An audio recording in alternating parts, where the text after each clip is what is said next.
The 9,612th meeting of the Security Council is called to order. The provisional agenda for this meeting is the Security Council Resolution 1160 of 1998, 1199 of 1988, 1203 of 1988, 1239 of 1999, and 1244 of 1999. The agenda is adopted.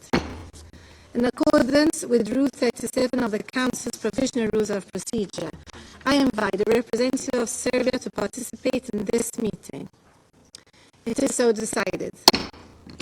On behalf of the Council, I welcome His Excellency Mr. Alexander Vucic, President of the Republic of Serbia, and I request the Protocol Officer to escort him to his seat at the Council table. He's not arrived.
We will suspend the meeting for a few minutes, so I apologize.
So we can resume the meeting. So the meeting is resumed. In accordance with Rule 39 of the Council's Provisional Rules of Procedure, I invite Ms. Catherine Ziadeh, Special Representative of the Secretary General and Head of the United Nations Interim Administration Mission in Kosovo, to participate in this meeting. It is so decided.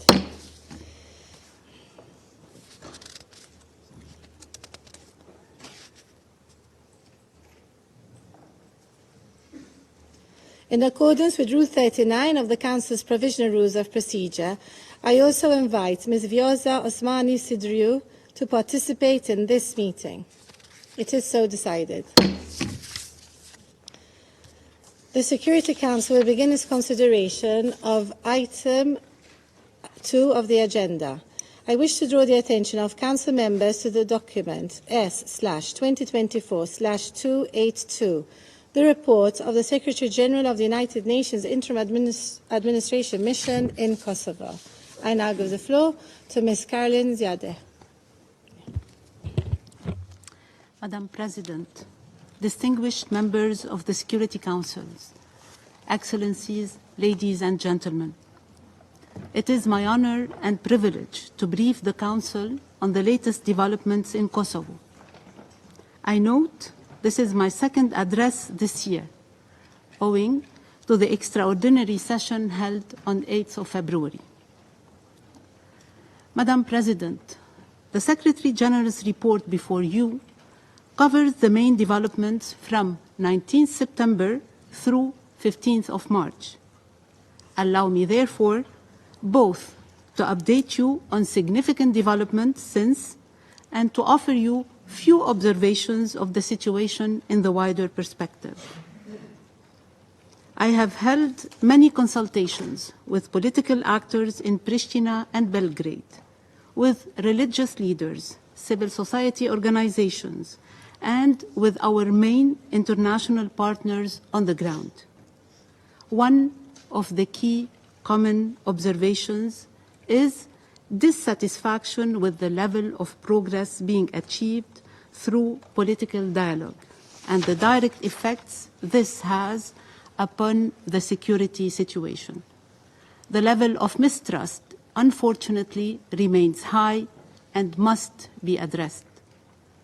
During recent months, tensions have simmered, with one major explanation being an inability to address long-standing issues through adequate communication and dialogue, whether this be between Pristina and Belgrade or between the Kosovo Serbs communities and the Pristina Central Authority.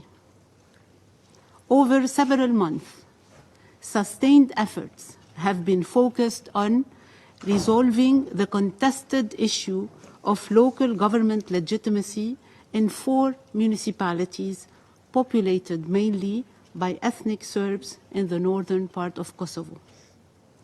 In December last year, Kosovo Serbs in Leposavic, North Mitrovica, Zubin Potok, and Zvečan collected a sufficient number of signatures, well over the required 20% of the registered electorate, to begin the process of recalling the mayors elected there in April 2023 by less than 4% of total registered voters due to the Kosovo Serbs' decision not to participate. This process, long discussed in the framework of the EU-facilitated talks, has aimed toward reducing the tensions which inevitably resulted from these elections, including violent protests that centered around several municipal premises in northern Kosovo last May. Recently, representatives of the Kosovo Serb community in the north have claimed that the conditions set forth to recall the mayors do not allow for all representative participation in the recall vote. Subsequently, EU and Quint country representatives based in Pristina have urged a reconsideration of this position. while Kosovo Serbs have responded that their arguments are legitimate and being insufficiently accounted for. The recall process took place yesterday without any security incidents. However, only 253 out of 46,556 registered voters cast their votes. This, unfortunately, sets the stage for protracting and prolonging a fragile and unresolved issue. From our point of view, we will continue to support the EU-facilitated dialogue as the forum to find a consensual resolution of outstanding issues. Madam President, over the past year, there have been numerous setbacks in efforts to build more confidence in peaceful relations among Kosovo's ethnic communities through political dialogue. The Secretary General in his reports and I, in my briefings to the Council, have previously reported on a number of these setbacks, while wider international attention was drawn by the serious security incidents which occurred in the village of Bainska last September. I continue to stress the importance of accountability for that extremely serious incident through a thorough, fact-based investigation and assessment of its circumstances. This is both a judicial matter and also a political necessity in order to avert any recurrence. Across the same period, numerous developments have caused hardship and fueled mistrust between the communities, developments which could and should have been foreseen and avoided by good faith dialogue. The Kosovo Serb community representatives have shared their feelings that they are faced with human rights challenges.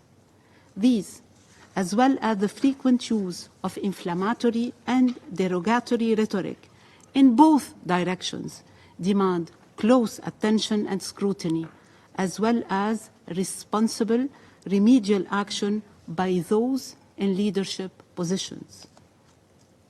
During a time when international political and financial investments continue to be made in support of good faith dialogue, unilateral action, particularly concerning matters that lie clearly within the scope of the dialogue process, cannot help to alleviate the concerns among ordinary people. The various agreements reached thus far through the dialogue process provide a clear roadmap toward the settling of many of these outstanding issues.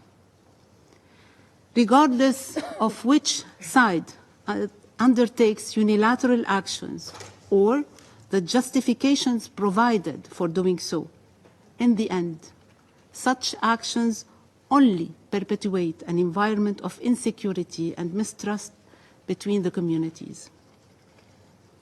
To build upon my remarks delivered on 8th of February in this Council, I must reiterate my continued concerns, also expressed by several member states, about the manner in which the new regulation on cash transactions was communicated and implemented, and how it has affected the more vulnerable segments of the non-majority community.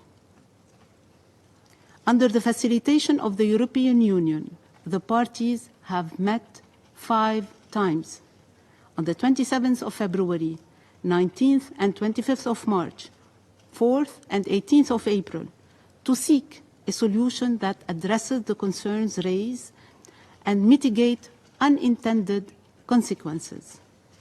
We should remain hopeful that a solution can be reached, while urging the parties to work together to find practical solutions in the nearest future.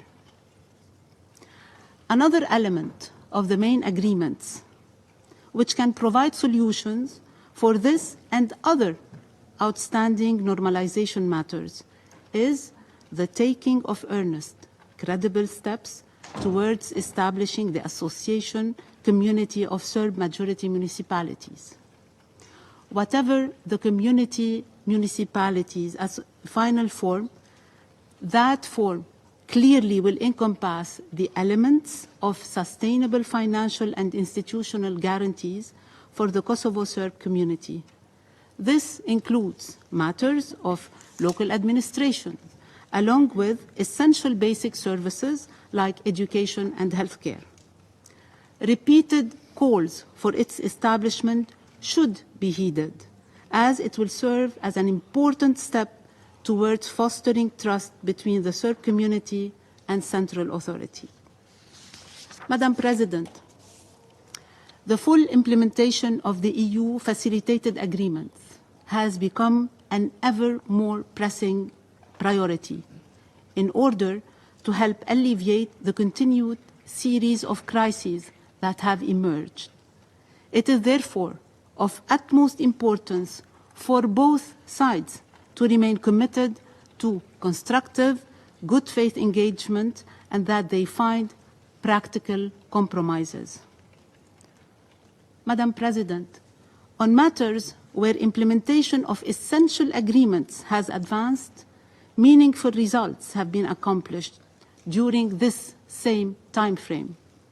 These include advances on vehicle license plate validity, steps forward on the energy roadmap, and on the customs. I wish to commend the Pristina leadership for taking action to fully implement the High Court decision of 2016, affirming the property rights of the Visoki Dechani monastery, which had previously languished for many years. Such action is to be welcomed, since it significantly contributes to both inter-community trust as well as public confidence in the rule of law. Madam President, UNMIC will continue to make full use of its resources in partnership with UN Kosovo team and our implementing partners to help the communities to overcome existing mistrust and to find opportunities for reaping the benefits of genuine cooperation. We will continue to seek support to work across multiple fields that creates new space for communities to work jointly to positively influence processes that affect the future of all. This remains a pillar of our mandated work. The mission has utilized its essential programmatic activities resources to facilitate innovation and collaboration to encourage greater mutual trust between the communities, find common ground, and establish more widespread tolerance to Kosovo's diversity. Madam President, in this context, the Barabar Center continues to carry out just such efforts at the grassroots level. Since my last report to you, the number of the center's major activities has surpassed 70 over the course of less than 1 year, engaging with more than 4,000 individuals representing all communities in Kosovo. To help inspire champions of trust building in Kosovo, in November, we conducted the second United Nations Kosovo Trust Building Forum, involving participants from all communities and professions, who agreed upon 27 recommendations and many more related actions in 6 thematic areas: economic empowerment, environmental protection, language rights, media and misinformation, participation and inclusion, and strengthening the rule of law. More innovative initiatives lie ahead in collaboration and with mutual support with our many international and local partners. Madam President, the promotion and protection of human rights is a fundamental part of UNMIC's mandated work. Together with our partners, we continue to encourage the authorities to place human rights and rule of law principles at the heart of sound policy judgments. This applies to a wide range of human rights and freedom, including rights to equality and non-discrimination, language, minority, and property rights, as well as freedoms of movement, expression, religion, and assembly. The enjoyment of these rights and freedoms is indispensable in sustaining Kosovo's multi-ethnic society.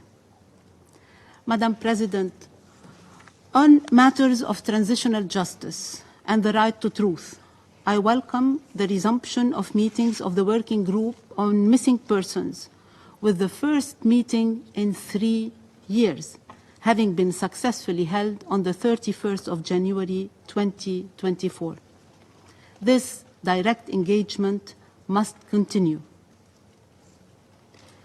During this period, UNMI continued to extend its support to the Legal Aid Center and the Kosovo Law Institute, assisting hundreds of vulnerable individuals, conducted specialized training for young Kosovo Serb lawyers to enhance their work in pursuit of the rule of law, and sponsored law students at a legal clinic promoting multi-ethnic media work. Madam President, while progress has been made in the legal and policy frameworks to address gender-based violence, the need for enhanced cooperation remains between government, civil society, and international organizations. The mission will continue to employ proactive measures, strengthen support services, train professionals, raise awareness, and empower women and girls towards full implementation and comprehensive implementation of women, peace, and security agenda. The mission also continued to prioritize the youth, peace, and security agenda. In this regard, the 6th UN Youth Assembly in Kosovo this May will again serve as a platform to gather young activists and leaders from across community in Kosovo and from around the region. The Assembly will support cross-community dialogue and entrepreneurship to help meet the challenges and opportunities of an AI-powered world.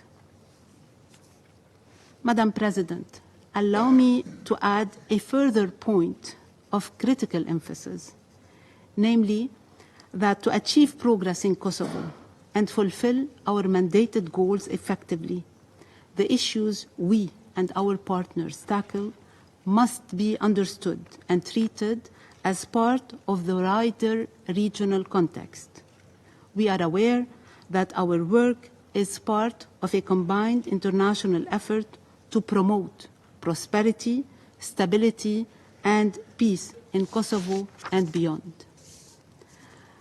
Madam President, I wish to express my appreciation for the daily cooperation and support we receive from our major multilateral partners, in particular KFOR, and the strength of our coordination with UN Kosovo team. Together, and with your continuing support, we will navigate this challenging period by maintaining foremost our focus on the rights and well-being of people. We will continue to call upon all leaders, political and civic, to meet their obligation in the same respect. Similarly, we will continue to give our full support to prioritize dialogue over unilateral actions or zero-sum divisive rhetoric. Acknowledging the trends of setbacks in overall trust, we will remain as determined partners to all who share the foresight for a better future. Good faith dialogue, communication, and mutual understanding mark the path forward. Progress is born from actions undertaken with the willingness to forge compromises. That's the progress. Madam President, I conclude by extending my deep appreciation to you and to all of you, distinguished members of the Council, for your continued support. Such support is indispensable to UNMIC's continued endeavors to strengthen the conditions for a peaceful and normal life for all people in Kosovo, linked inextricably to peace in the region and beyond. And I thank you, Madam President. I thank Ms. Yadeh for her briefing. I now give the floor to His Excellency Mr. Alexander Vucic, President of the Republic of Serbia.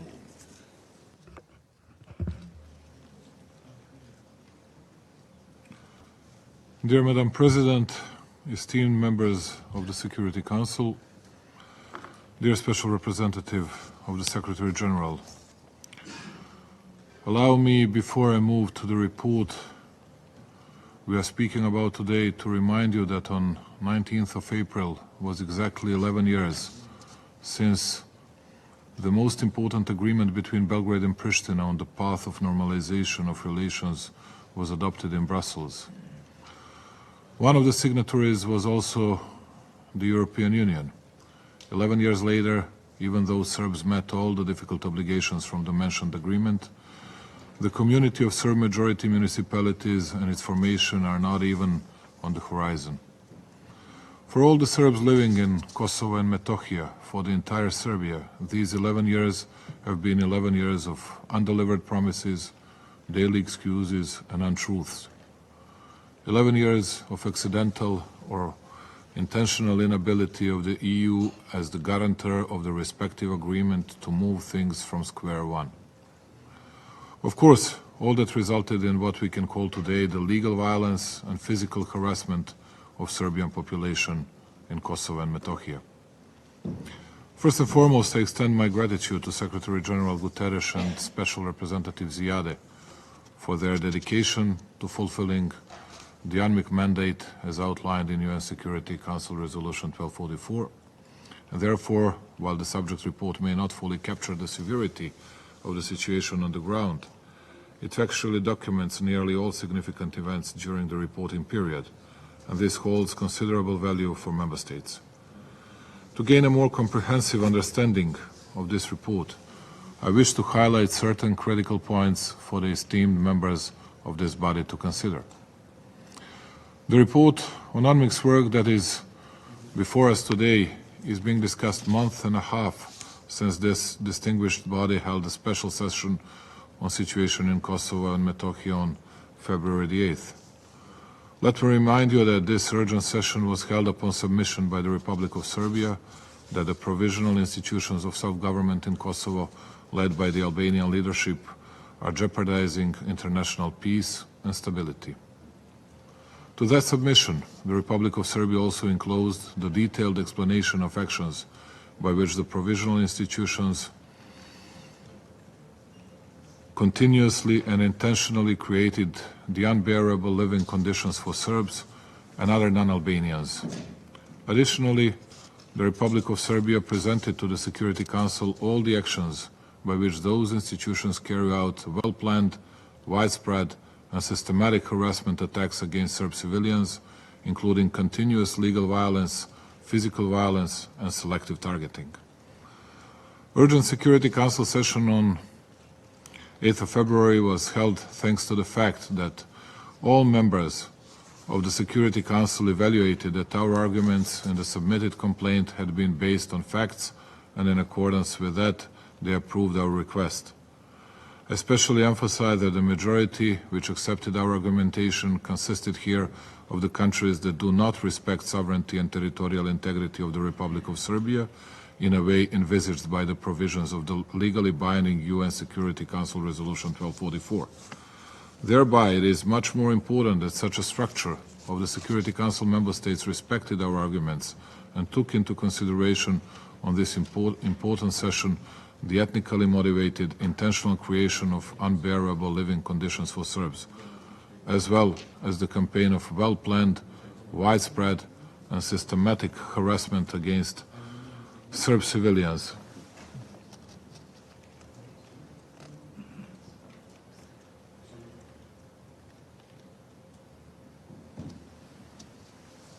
And their persecution by the provisional institutions of self-government in Kosovo. I will remind you that almost all members of this distinguished body expressed profound concern for the position of Serbs and other non-Albanians in Kosovo and Metohija and had urged for the dialogue.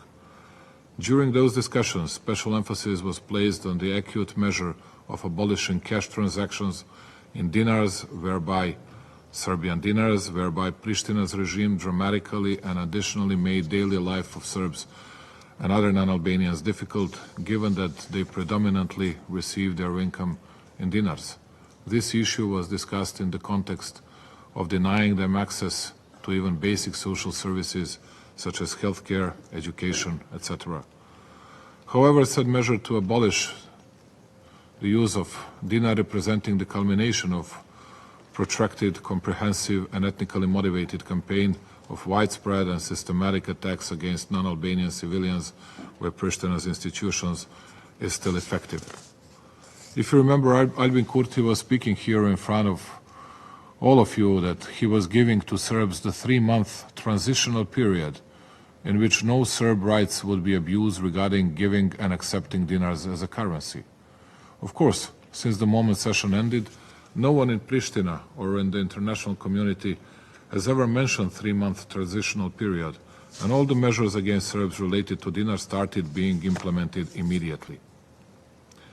That is why Serbs and other non-Albanian population in Kosovo and Metohija remains unable to get their pensions, salaries, social giving, child allowances, and all other payments, and why the work of schools, kindergartens, medical, social, and all other institutions is practically disrupted.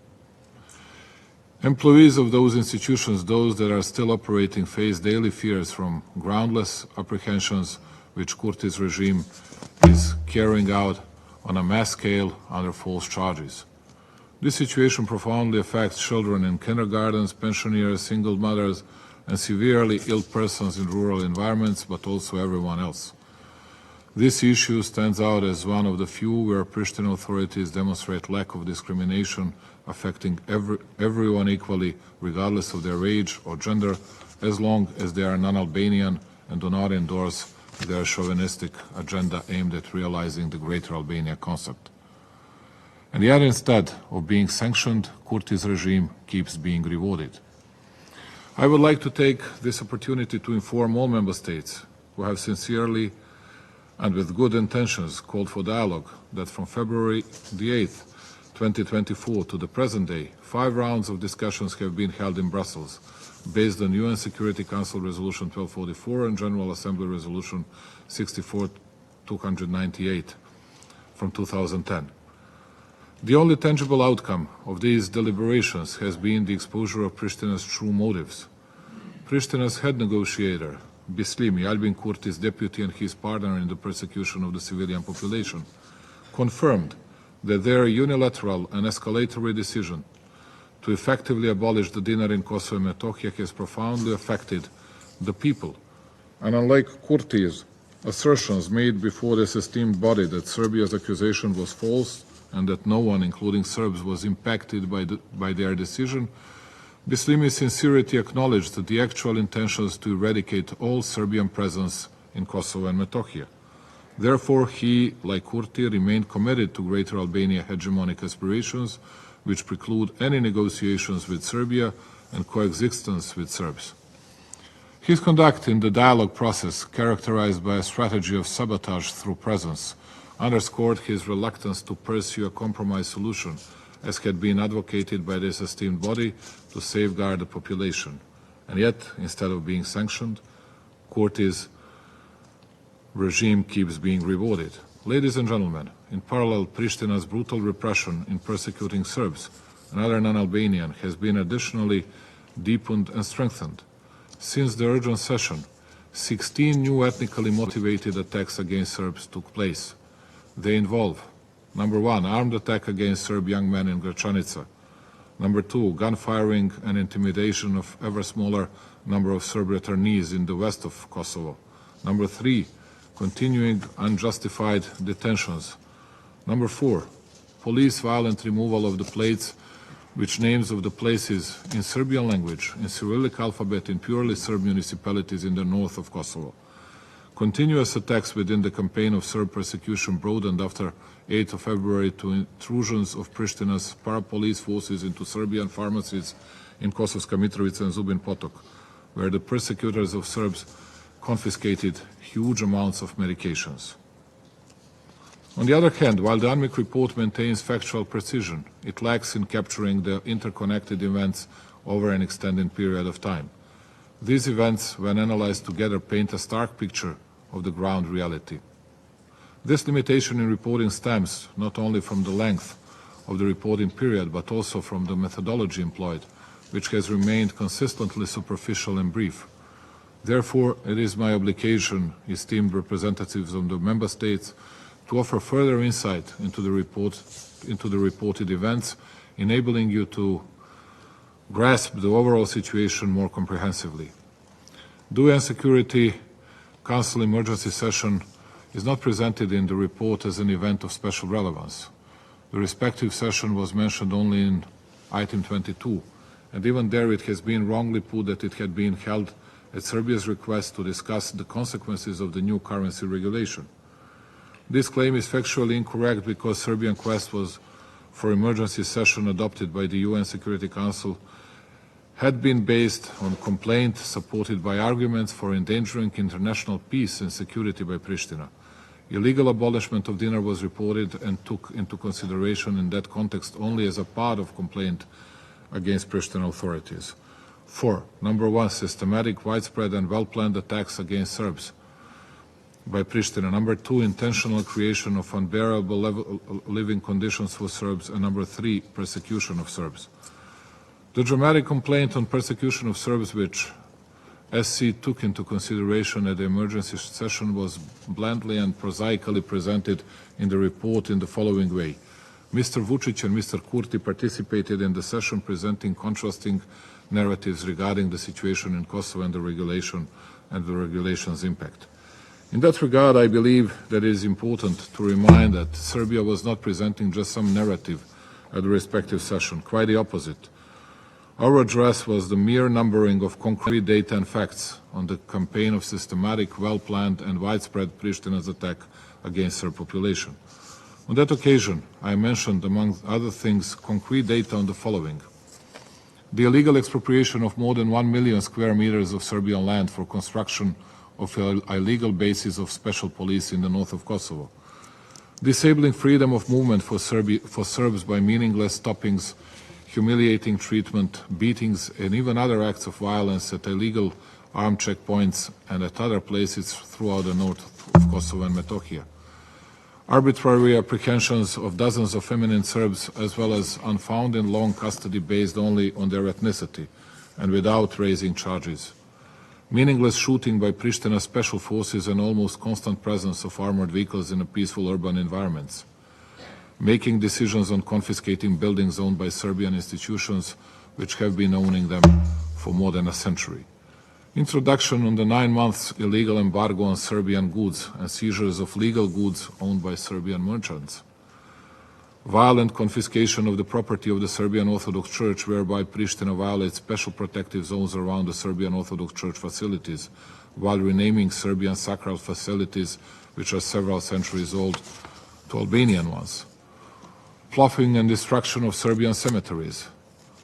Arming illegal so-called Kosovo security forces, which in accordance with paragraph 9b, paragraph 15 and article 6, annex 1 of the UN SC resolution 1244 should be demilitarized and dismantled. Disabling payment of 60,946 salaries and pensions to Serbs in Kosovo and Metohija, 2,430 scholarships for students and pupils, funds for financing soup kitchens for about 2,000 socially most vulnerable citizens, as well as all other incomes for Serbs. 470 unsanctioned ethnically motivated attacks against Serbs. 75 attacks against sacred facilities of the Serbian Orthodox Church. 25 attacks against Serbian children, including attempt of murder of the 11-year-old Serb child by the representative of the illegal Kosovo security forces on Christmas 2023 and his cousin of 21 years old. And yet, instead of being sanctioned, Kurti's regime in Pristina keeps being rewarded. We cannot count the number of times the events in Banjska have been mentioned by various international officials, news outlets, and even in front of this Council. On the other hand, not even once of that zeal and energy has been used to raise the issue of the horrific crime committed by a soldier under the command of here present Presidentja Osmani, a uniformed soldier of the so-called KSF, who while on duty using his service rifle and on the eve of the Orthodox Christmas, cold-bloodedly shot an 11-year-old boy Stefan Stojanovic and his 21-year-old cousin Miloš Stojanovic. Sometimes we wonder whether the fact that he has only been charged for misdemeanor is due to the fact that the victims were just ethnic Serbs.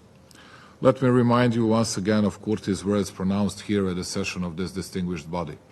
The regulation does nothing to ban or prevent the government of Serbia from providing financial assistance to Kosovo Serbs. Each different suggestion is nothing but a false propaganda aimed at inciting ethnic tensions. The regulation strives only to provide transparency and legality of the cash that is being imported into Kosovo in accordance with our constitution and the EU monetary policy. The same rules apply to all cash imports from any country in any currency. They do not ban dinar transfers from Serbia. The proof that Kurti was lying to this distinguished body is also that few days ago, the topic of the Brussels of Dialogue meeting was precisely how to resolve this problem.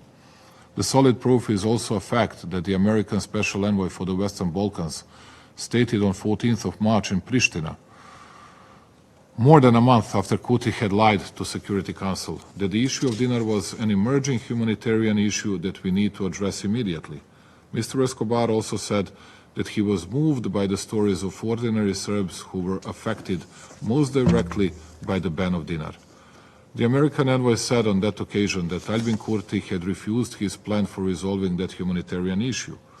Asked by the media why Kurti had decided to proceed with the ban of dinar, knowing that this issue could have been resolved through the establishment of community of Serb majority municipalities, Mr. Escobar answered that it was the question for Kurti. Kurti lied before this council also when he was speaking about the alleged introduction of the 3-month transition measures in reference to the decision on dinar currency, which did not happen, but new bans and repression followed instead. And yet, instead of being sanctioned, Kurti's regime keeps being rewarded. So all the aforementioned facts confirm that Pristina and Kurti have never told the truth, but that Serbs in Kosovo and Metohija are the target of the well-planned, systematic and widespread harassment by Pristina's institutions aimed at their persecution. After the emergency SC session, this fact should have been clearly underlined in the report, alongside with the ambiguous condemnation of Pristina's violence. We do not expect UNMIK to tailor its reports to suit political desires and aspirations of any involved parties. On the contrary, we advocate for the reporting that is grounded solely on facts. Hence, we expect UNMIK to deliver clear and precise reports to the Member States regarding state of affairs on the ground. Additionally, credible reporting does not imply neutrality and/or ambiguity towards events that directly endanger the population in Kosovo. Such neutrality is unacceptably given that UNMIK is duty-bound as mandated by this esteemed body to clearly and loudly oppose any attempt to threaten the civilian population in the province. We also believe that the report misses information for the Security Council on concrete measures that the UN Security General Special Representative has taken in order to discourage, anticipate, disable, or sanction Pristina's violence and persecution of Serbs and other non-Albanians. Let me remind you, the international civil presence headed by the Special Representative has obligation to secure normal life in Kosovo. Paragraph 10 of the Resolution 1244 clearly reads that the Secretary General is authorized to establish international civil presence, among other things, in order to oversee the development of provisional democratic self-governing institutions and to ensure conditions for peaceful and normal life for all inhabitants of Kosovo. We had been listening for years that a special representative had transferred their authorizations to the provisional institutions of self-government and that there was no legal basis for him or her to take other actions. However, let me remind the Security Council that those competencies were transferred to the provisional institutions by the Special Representative through constitutional framework of provisional self-government in Kosovo. This document was enacted precisely by the UN Security General's Special Representative on 15th of May 2001 and in accordance with mandate outlined in UNSC Resolution 1244 via Regulation number 2001-9, and it remains legally binding. Furthermore, Chapter 12 of the UNMIK Constitutional Framework states as follows: the exercise of the responsibilities of the provisional institutions under this constitutional framework shall not affect or diminish the authority of the SRSG to ensure full implementation of UNSCR 1244, including overseeing the provisional institutions of self-government, its officials and its agencies, and taking appropriate measures whenever their actions are inconsistent with UNSCR 1244 or this constitutional framework.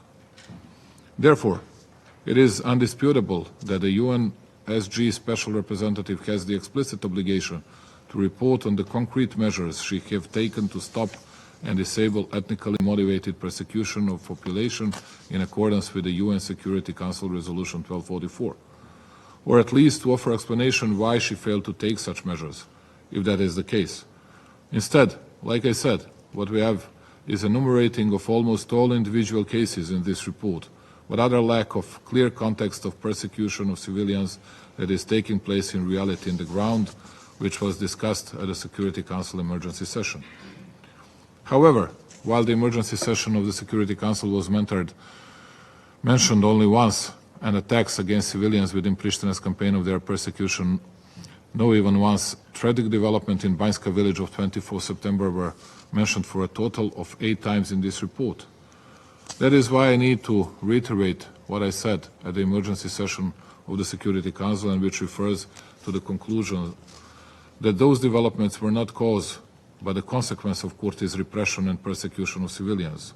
Serbia unambiguously condemned the violence in Banjska that very evening, and that is why it will not allow that this tragedy is used as an alibi for persecuting Serbs, as well as for diverting the attention from the fact that this persecution takes place in the ground on a daily basis.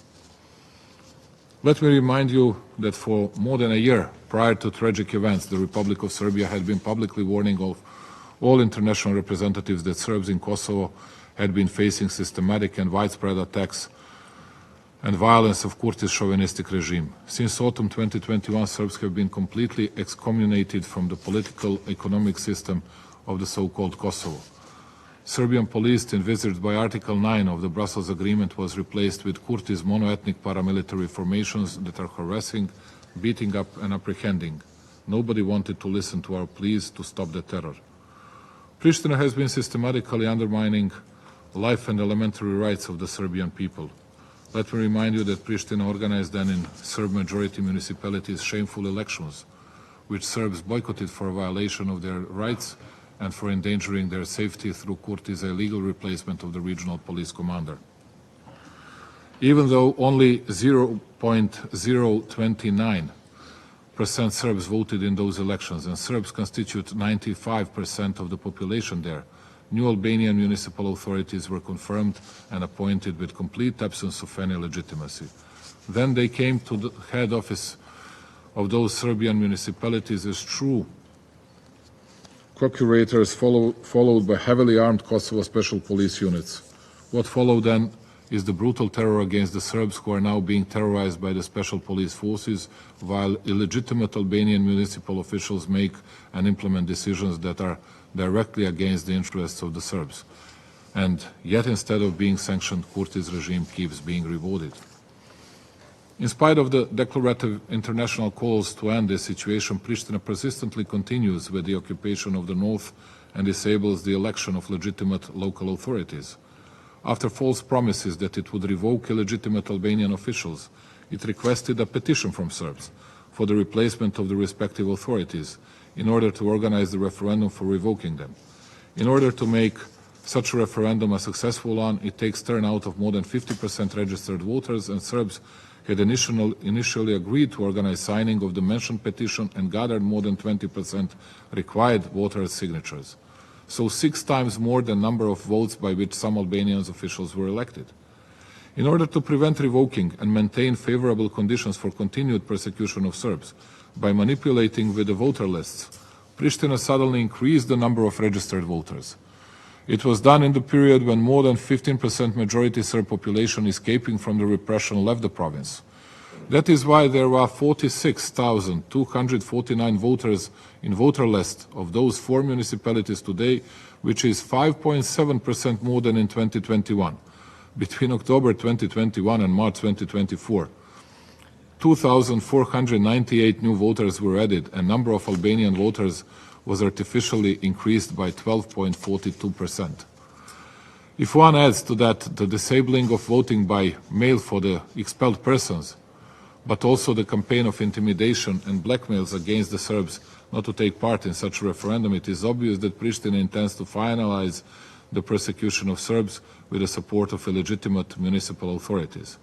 That is why the recent decision made by the Serbs to boycott such a referendum is quite understandable and the only possible one, because they are disabled to reach the set threshold of 50% registered voters by being persecuted, banned to vote outside Kosovo, and by registering Albanian voters not living there. In parallel, Pristina threatens Serbs with tax sanctions, financial sanctions of 2,000 euros if they refuse the call for census. It carries out arbitrary apprehensions and all other kinds of physical and institutional violence. Speaking of arbitrary apprehensions of Serbs, which by the way were marked as unacceptable by the European Union, but also speaking of false guarantees of international community that there would be no apprehensions of Serbs for taking part in protests, allow me to mention on the most recent case.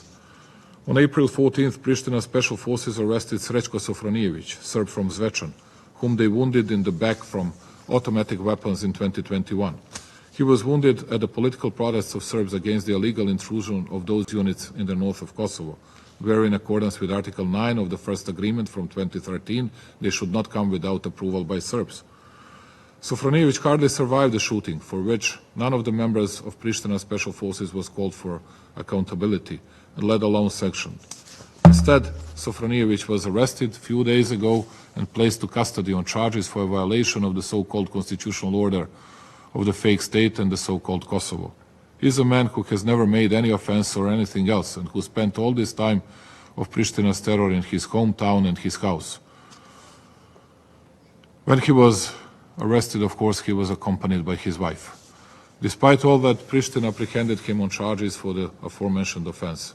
We have since received reports about further physical abuse of Sofronijević upon his reception to the Albanian majority-run prison in Podojevo.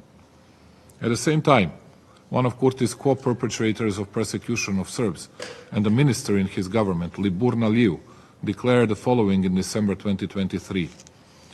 The independent state of Kosovo is a temporary project. This is a citation. A Kosovo nation cannot be created. So, the innocent and shot Sofronijević is imprisoned for the alleged violation of some constitutional order, and Aliyu is still free, occupying one of the highest-ranking positions in Pristina. That much about the apprehensions and persecution of Serbs as a part of some alleged non-selective implementation of the law. Those who are friends and supporters of Pristina are the only ones believing in this kind of the rule of law. Serbia demands the immediate release of all political prisoners held by Pristina's regime. There cannot be reconciliation without liberation of all political prisoners. Let me remind you that Serbia has adopted several times the amnesty law according to which thousands of KLA terrorists, including Albin Kurti, were set free. Speaking of the rule of law, the biggest opponent of the so-called Kosovo's constitution is not us in Belgrade, but precisely Kurti's regime. It might seem unusual to you, but this is not exaggeration but easily verifiable fact. The Brussels Agreement was ratified with a two-thirds majority in the so-called Kosovo's parliament, and it derogates all other legal norms, and yet again, Kurti and his associates publicly refuse to implement the foundation provisions of this agreement. The Constitution guarantees the equality of Serbian language and Cyrillic alphabet, which is omitted. The Constitution envisages that one ministry should be led by the party that wins the majority among the Serbs, which has been completely neglected. And yet, instead of being sanctioned, Kurti's regime keeps being rewarded. In other words, while everybody has been talking and reporting for months on the situation in Kosovo through a wrong interpretation of the events in Banjska. What we have in the ground is the continuation of open and unsanctioned persecution of Serbs in formally peaceful terms, while not having a single action to stop that crime against humanity, just like it is confirmed by this report. Dear President, distinguished members, UN Security Council is one among only few international fora before one can discuss in arguments and openly about the situation in Kosovo. To tell you the truth, there are less and less opportunities to do so, because the representatives of Pristina, with wholehearted political advisory and logistic help from their international sponsors, by making small steps, impose as the perfect act something that is not normal and that is inadmissible from the position of the international law, and something that must be accepted calmly. The United Nations, as the last instance and the bastion of defense of international law, cannot allow ambiguous flexibility in evaluating dramatic crimes against some population, because thereby the system founded on the UN Charter undermines itself and its own authority. Today we need strong and principled United Nations more than ever, and the situation in Kosovo and Metohija is a good opportunity for the World Organization to strengthen its authority. In addition to insisting on clear condemnation and termination of persecution of Serbs, the Republic of Serbia underlines once again that it is fully committed to the Belgrade-Pristina dialogue as the only peaceful way for overcoming disagreements and resolving problems. Persistent refusal by Pristina to consistently implement almost any out of totally 52 reached political agreements is the additional evidence that Pristina persecutes Serbs with clear premeditation. In other words, those agreements were designed and reached precisely that the relations between Belgrade and Pristina could normalize in time, and that all people during this political process could live their normal life in reality. It involves also Serbs in Kosovo, to which the agreements from 2011 guarantee a dozen specific solutions for protection of their anyway difficult position in dominantly Albanian environment. As a credible and responsible partner, to that aim Belgrade had delivered its commitments from the dialogue a long time ago. By doing so, it had been continuously making very painful concessions, among other things, that Serbs in Kosovo could enjoy peace, safety and respect for fundamental rights.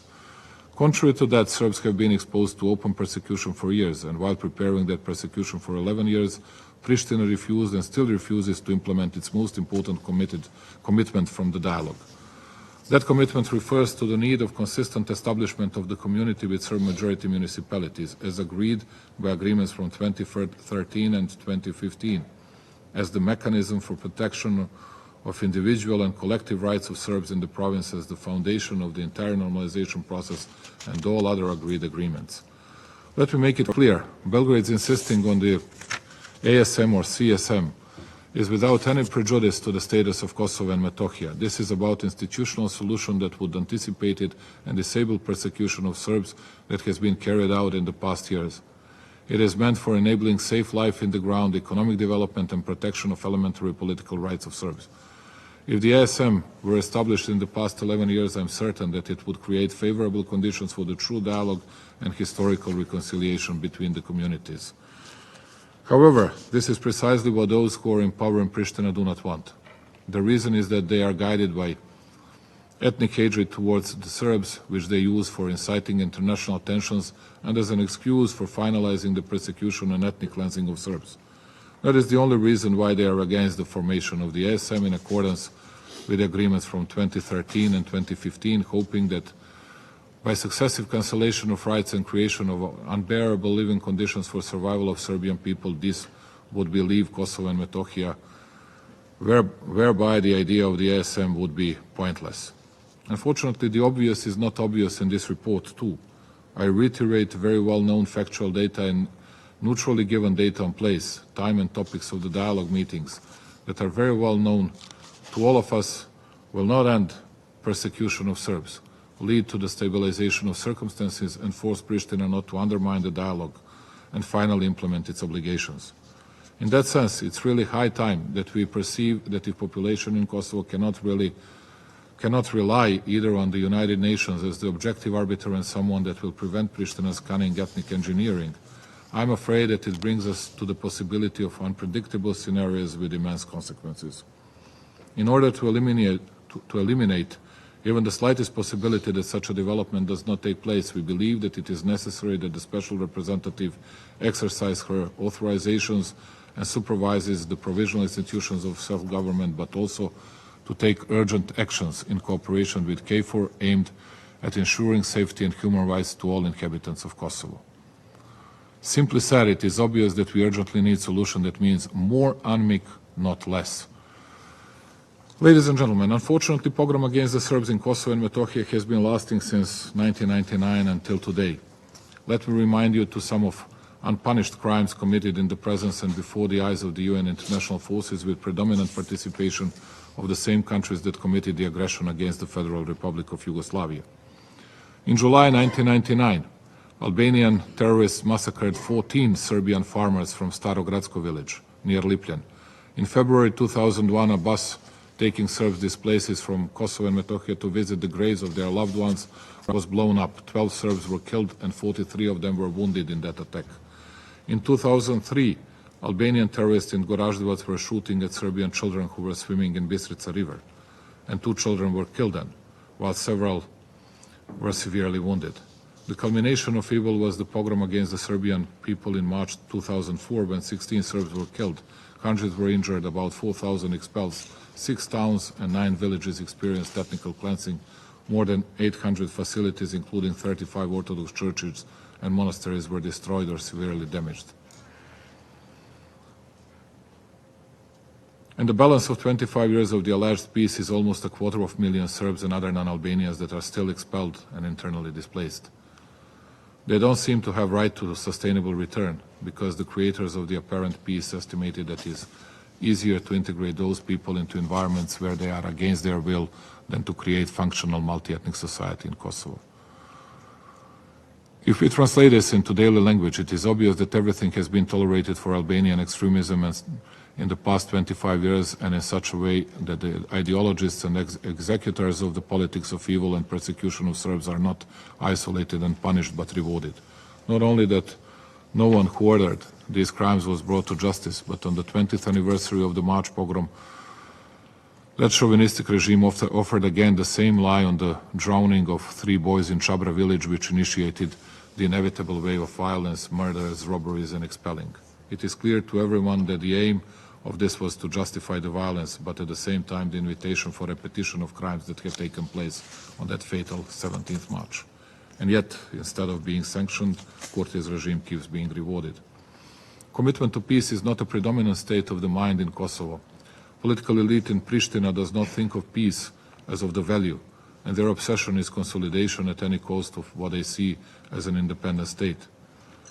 And they are carrying out that project now by persecuting Serbs and other non-Albanians, not caring for the lives of the people. Distinguished members of this council should know that Albin Kurti is not here today because he is busy undermining regional stability, since he is personally at the forefront of his party's campaign for elections in neighboring North Macedonia. And imagine, the most popular politician in Macedonia is not Albin Kurti, it's Aleksandar Vučić, president of Serbia, but not having any kind of campaign in North Macedonia. As the president of Serbia, I'm sorry that our citizen acts in this way in the international arena. I want to convey to the people of North Macedonia that interfering in their internal matters is not a politics of Serbia, but of our irresponsible citizen Albin Kurti. We will certainly have the opportunity today to listen to fairy tales from those from Pristina who ordered pogrom against the Serbs about the so-called Kosovo as the champion of democracy. We are deeply disappointed that the UNMIK report that is before us today does not provide sufficient foundations to claim the opposite. But as the President of Serbia, UN member state, facing secessionist movement in its southern province, I am obliged not to make compromise with the truth and not use euphemism for the actual state in the ground. Even though today's session is dedicated to the concrete 6-month report on UNMIK's work, I must warn you not only to the danger resulting from revitalizing the hatred politics carried out by Pristina, but also to the danger brought before the international legal order by the operation of bringing Pristina, that is self-declared Kosovo, to membership of the Council of Europe. The final of this mockery against the international law is planned for mid-May, and that is why we can easily find ourselves in a situation where chauvinistic regime which is carrying out persecution of the entire nation is rewarded for their actions. And precisely by the organization whose sense and proclaimed objective is to promote and protect the rule of law and to protect human rights and freedoms. For creating already in details described apartheid system in the heart of Europe, Kurti's regime was rewarded with visa liberalization, probable membership to the Council of Europe, and what's even worse, by arming the illegal armed forces for which this Council established that they should not exist. In the meantime, what is the world doing? The world is silent because the politics of democracy, the development and preservation of multicultural and multi-ethnic society, for which the Western countries' taxpayers gave billions, is replaced by the politics of consolidation of the so-called Kosovo statehood. With the Council of Europe membership, Kurti would be directly rewarded with political support for the next so-called Kosovo elections, having in mind that the opposition following the Quint advice publicly called on Pristina not to apply for membership to the Council of Europe. It turns out that Kurti will get another victory served on a plate. Implementation of the decision on property of Dečani monastery is actually the best indicator what kind of a banana republic we speak about. The only reason why the judgment on Dečani has been finally implemented after 11 years is faking the tolerance towards the church, while for the past 2 years the land of the size of 2 states of Vatican was taken away from Serbs in the north, though expropriation which is illegal even in accordance with the so-called Kosovo laws. That is why I warn this body, member states, as well as all other bodies of the United Nations, to have in mind that there are plans that the same model of blind denial of reality is implemented also within the UN, and all with the aim to make perpetrators of persecution against the Serbs happy, as well as to meet political interests of the powerful ones. If that would ever occur, it would beyond any doubt be the final and the fatal blow to international law that would inflict the irreparable damage to the UN system and international order based on equality and sovereignty of member states of the World Organization. Fortunately, I am almost certain that such demolishing plans will not be achieved because there is a convincing majority of those who blindly observe international law, UN Charter and all SC resolutions, including Resolution 1244, which guarantees territorial integrity of the Republic of Serbia with the territory of Kosovo and Metohija as its part. I want to urge on the conscience on the countries that supported the independence of the so-called Kosovo, a project that you had presented to the world and your domestic public as the future model of liberal democracy, multi-ethnicity and multiculturalism, is galloping today towards mono-ethnic despotism cleaned of all minorities. By giving priority to the consolidation of the so-called Kosovo statehood in terms in which basic collective political, economic, but also individual rights of Serbs and other non-Albanians are being violated, you sentenced anyway a legal project of the so-called Kosovo's independence to moral death. And just to add one more sentence, we were accused for many months in numbers of international medias that we were just about to launch an aggression like it is possible to be done by someone who acts on its own territory against Kosovo or some other nations in the region. And no one was saying sorry or excuse us for these terrible lies and falsities.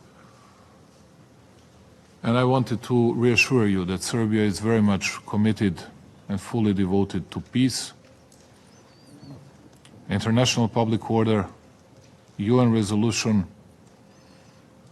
and to the dialogue process under the auspices of European Union, and we'll do our best to keep calm and tranquility in the region. And you can always count on Serbia's seriousness and responsible approach to this issue. Thank you for listening to me. I thank His Excellency Mr. Vučić for his statement. I now give the floor to Ms. Vjosa Osmani Sadriou. Thank you, Madam President, esteemed members of the Council, ladies and gentlemen. The history of humankind has been shaped by our collective response in the face of aggression, tyranny, and oppression. As an organization founded on the ruins of war, the United Nations, upon its creation, committed to protecting the human rights from the scourge of destruction. It was meant to bring the world under one roof, to not only discuss but also to reflect, to not only meet but also to cooperate, to not only adopt resolutions but also to deliver. At the very foundations of the United Nations lays the ambition for a better, peaceful, and equitable world through invoking primarily and exclusively a human-centered policy approach. Today, as I stand here representing my country, the Republic of Kosovo, I'm reminded of the profound impact that democracies uniting for a common purpose have had in my country and in my people.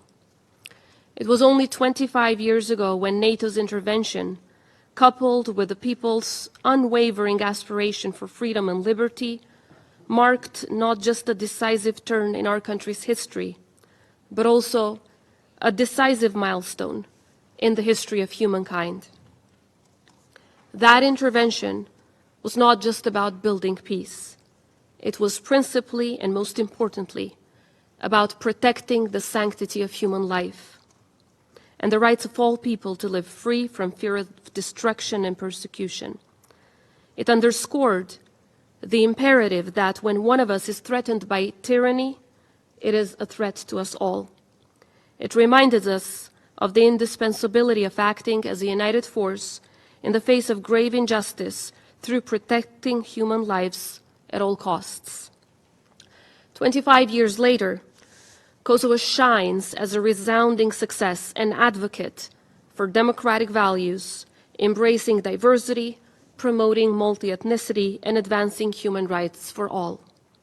We have come a long way ever since, and we are witnessing an extraordinary and inspiring transformation. Our young republic has not only overcome the ravages of war, but has turned into an outstanding example of democracy in action, fueled by the vibrant spirit of our youth and the unwavering commitment of our people. Kosovo's global footprint in sports, the realm of music and film, in the burgeoning ICT sector, and equally so in science and innovation, driven by artists, sports people, innovators, students, entrepreneurs, and other professionals alike, is expanding and becoming more historic and impactful with every passing day. Each of these achievements encapsulates the essence of a people reborn, a people that thrives on hope, works with passion, and dreams with courage, paving the way toward a full future with possibilities and successes. Our history also exemplifies how our strength lies in the power of our alliances.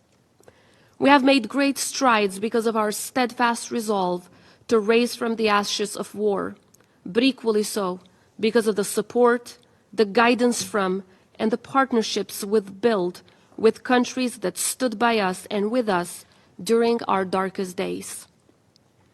As a thriving and an ever more prosperous democracy, it is rule of law that stands as the core of every institutional undertaking, as best exemplified through our everyday endeavors to combat crime and corruption, ensure transparency, and guarantee justice for all. Our efforts have not gone in vain, as they have been widely recognized by some of the most prestigious global indices like Freedom House Report, VDEM Democracy Reports, Reporters Without Borders, World Press Freedom Index, Transparency International, and many more. At only 16 years old, the Republic of Kosovo remains the most pro-EU and pro-NATO country in the region and beyond. We understand that by joining this alliance, we not only have a chance to sit side by side with some of our greatest allies to engage in joint solutions to the benefits of global peace and security, but to also engage on the longevity and sustainability of peace and security in our region as well as at home. With a post-pandemic double-digit economic growth and an average annual growth of 6.2% in the span of past 3 years, Kosovo is also witnessing a promising economic prospect spurred by the doubled exports and foreign direct investment. Kosovo is not just prospering within its borders. We have steadfastly turned into a reliable international partner, one that no longer stands merely on the receiving end.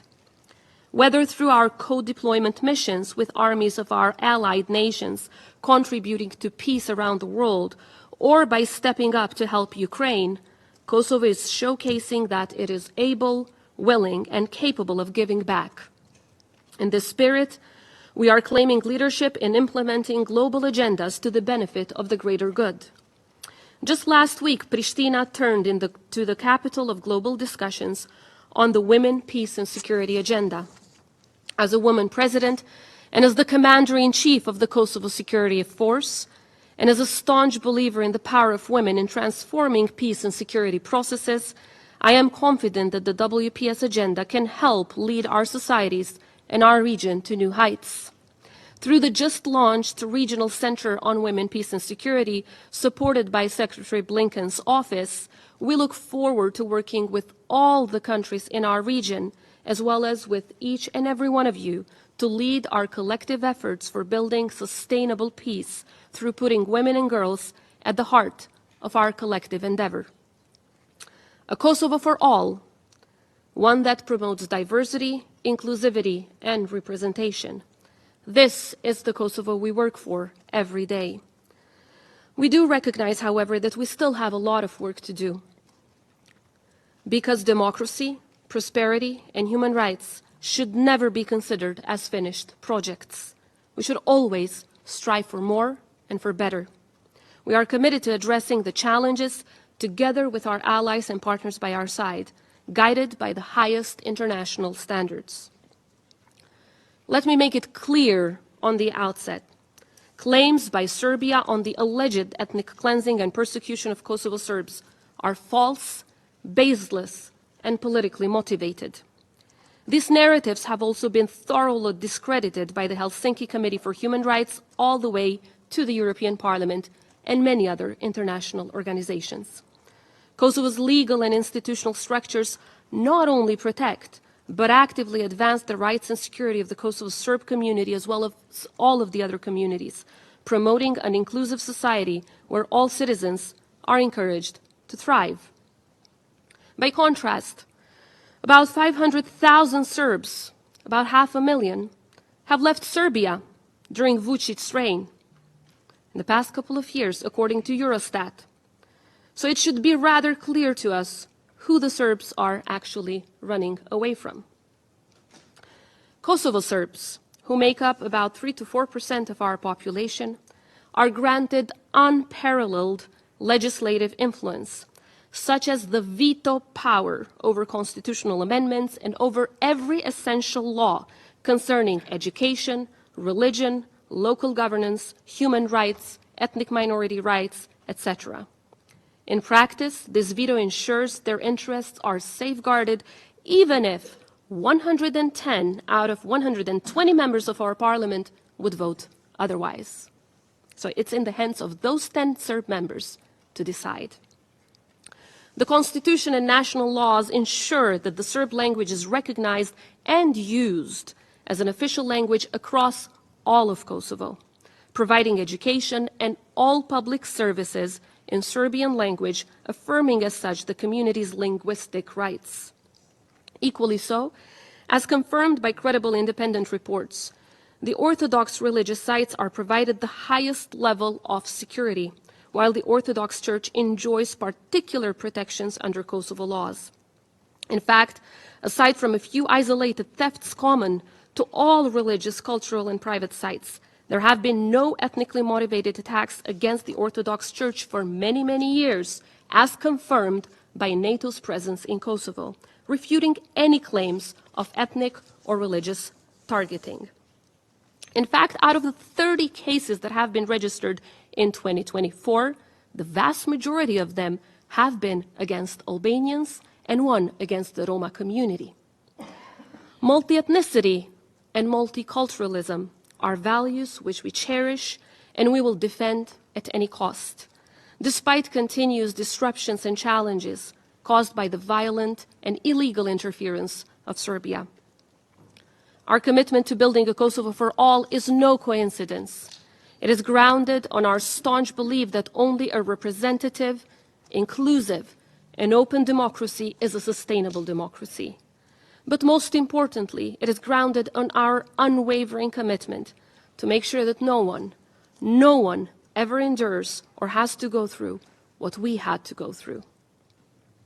Unfortunately, even after 25 years from when NATO put an end to the genocidal campaign of Milosevic, the destabilization efforts and aggression by Serbia remain unfortunately ongoing and active. Over the past year, Serbia has escalated its constant aggression towards Kosovo, initially with the abduction of 3 Kosovar policemen within our territory, thereafter with attacks on Kosovar journalists, as well as the attack on 93 NATO soldiers, with some left with lifetime injuries. And the culmination was the act of aggression and the terrorist attack against Kosovo on September 24, 2023. Immediately thereafter, as stated by the White House, Serbia has deployed an unprecedented large military presence and artillery alongside our border with advanced artillery, tanks, and mechanized infantry units. Just a few days ago, they also tested their Irani drones exactly at the border with Kosovo. That's the kind of messages that they sent to their neighbors. Unfortunately, the perpetrators of both the September aggression against Kosovo, as well as the May attack against NATO, freely wander around Serbia to this day. Not only they have not been convicted, but they continue to receive lucrative financial contracts by no other than Vučić's government. Just last week, shortly after Kosovo's resounding success at the Parliamentary Assembly of the Council of Europe, a human rights organization, Serbia escalated tensions by targeting buses carrying Kosovo citizens, including both Albanians as well as Serbs who work for Kosovo institutions. They confiscated personal documents and subjected individuals to prolonged interrogations, leaving passengers, including little children, without food or water or medical services for a very long time. Notably, Dejan Jankovic, the Serb deputy director of the Kosovo police, was detained alongside other police officers, highlighting Serbia's ongoing efforts to intimidate and undermine the Kosovo Serbs. What's very clear is Serbia's consistent efforts to disrupt the integration process of Serbs in Kosovo, using both criminal and terrorist tactics to exert control and spread fear, thereby undermining the security and constitutional order of the Republic of Kosovo. The Serbs who had integrated into the institutions of Kosovo were coerced into massively resigning due to pressure exerted by Serbia's illegal structures. Attacks on their properties, destruction, and risk to their lives with the goal of forcing them to leave Kosovo institutions are frequent scenarios invoked upon those who refuse to resign from Kosovo institutions. So yes, Kosovo Serbs are under pressure, but not by the government of Kosovo, but clearly by the government of Serbia. Just imagine a Serb politician who laid flowers in the grave of a 7-year-old Kosovo girl killed during the war was immediately arrested and tortured in Serbia's prisons. And this is the fate of every Serb who does not strictly keep with this man's line. As you might remember, Kosovo Serbs were forced by Serbia to boycott local elections last year. Just yesterday, we once again offered citizens in our northern municipalities the chance to recall their current mayors and elect new ones. Unfortunately, this opportunity was vastly underutilized, primarily due to coercive pressures from Belgrade, orchestrated by the Serbian list and illegal criminal structures. Despite these challenges, Kosovo upheld its democratic values, demonstrating political maturity and strict adherence to the highest international standards. So if there are Albanian mayors still in their offices, the Serbs in Kosovo have Vučić to thank for. A recurring narrative propagated by Serbia is the discussion around the Association of Serb-Majority Municipalities. ASMM was initially signed as part of the 2013 agreement. I repeat, agreement. But it was never meant to become an isolated issue. several conditions had to be met by Serbia before the ASMM comes to life, notably the obligation to dissolve illegal structures. Yet so far, Serbia hasn't delivered in any of those, but has turned those illegal structures into paramilitary ones that commit destabilization and aggression against all of its neighbors. While we know too well that non-implementation of agreements is Serbia's middle name, it is quite a hypocrisy for Serbia to preach of the necessity for our side to deliver while they constantly violate their side of the deal, or deals, because there are too many of them not implemented by them. Whereas when it comes to the Brussels Agreement of 2023, it does have 11 articles, not just one. However, before proceeding any further, Vučić should clarify whether he accepts the 2023 agreement, as his government clearly indicated in a letter sent to the EU that they do not. Whereas, on behalf of the Republic of Kosovo, I'm here to recommit to all of you, as we have many times before, Kosovo's intention to implement this agreement swiftly, entirely, and unconditionally. Let me be frank, a Vučić that really cares about the Serb citizens in Kosovo is not a Vučić that openly opposes Kosovo's membership in the Council of Europe, a human rights organization. If his truest intention is to advance the rights of Kosovo Serbs, which he claims as the underlying motive for the implementation of the ASMM, then Vučić should be the strongest advocate for Kosovo's membership in the Council of Europe, which evidently means more human rights for Serbs in Kosovo, not less. More human rights for all the citizens of Kosovo, no matter their ethnicity, no matter their religion or other background. Esteemed members of the Council, the memories of the war still echo starkly in the minds and the hearts of so many of us seated in this room. When searching for the right words to convey to the world the true meaning of war, I turned to Vasfije Krasniqi, Shurete Tahiri Sulemani, Elhame Muçoli, and Fariye Hoti, who are sitting with me here today, the 4 members of my delegation, as well as to the women, men, elderly, and children tuning in from their homes or on the move. We have not just heard of wars. We've lived through the horrors of it. We have not just read about wars in history books. Our recent history was defined by one. We don't just look at images of a war, because the memories of war unfold with every passing day. The war is over, but the scars are left forever. I want to share with you just a few of more than 1 million stories that the people of Kosovo had to endure. 5 days ago, we marked the 25th anniversary of one of the cruelest, most inhumane massacres of the Milosevic regime. Elhame Muçoli, who's accompanying me today, was only 14 years old when her house was raided by Serbia's police forces. 53 civilians, the vast majority of them children, were initially fired at as they were all gathered in one room. While the police left to resupply, Elhame managed to jump out of the window and run away, despite being wounded by bullets. Shortly after, the police returned stocked with patrol supplies to set all of the 53 civilians ablaze. Elhame will never be able to forget the deafening screaming of some of the children that were still alive as they were being burned down to ashes. And as if that was not enough, the police set them on fire again and again and again. Little children, as young as 6 months old and 10 months old, were burned down in an effort to wipe them off from the face of the earth, just because they were Albanian, just because they belonged to an ethnicity different from that of the policemen and the army of the country in the regime of which this man served as propaganda minister. The scale of the burning of the bodies of those little kids was so grave that the surviving family members were only left with so little of the dearest ones as to be able to put all of the 53 victims in one single grave.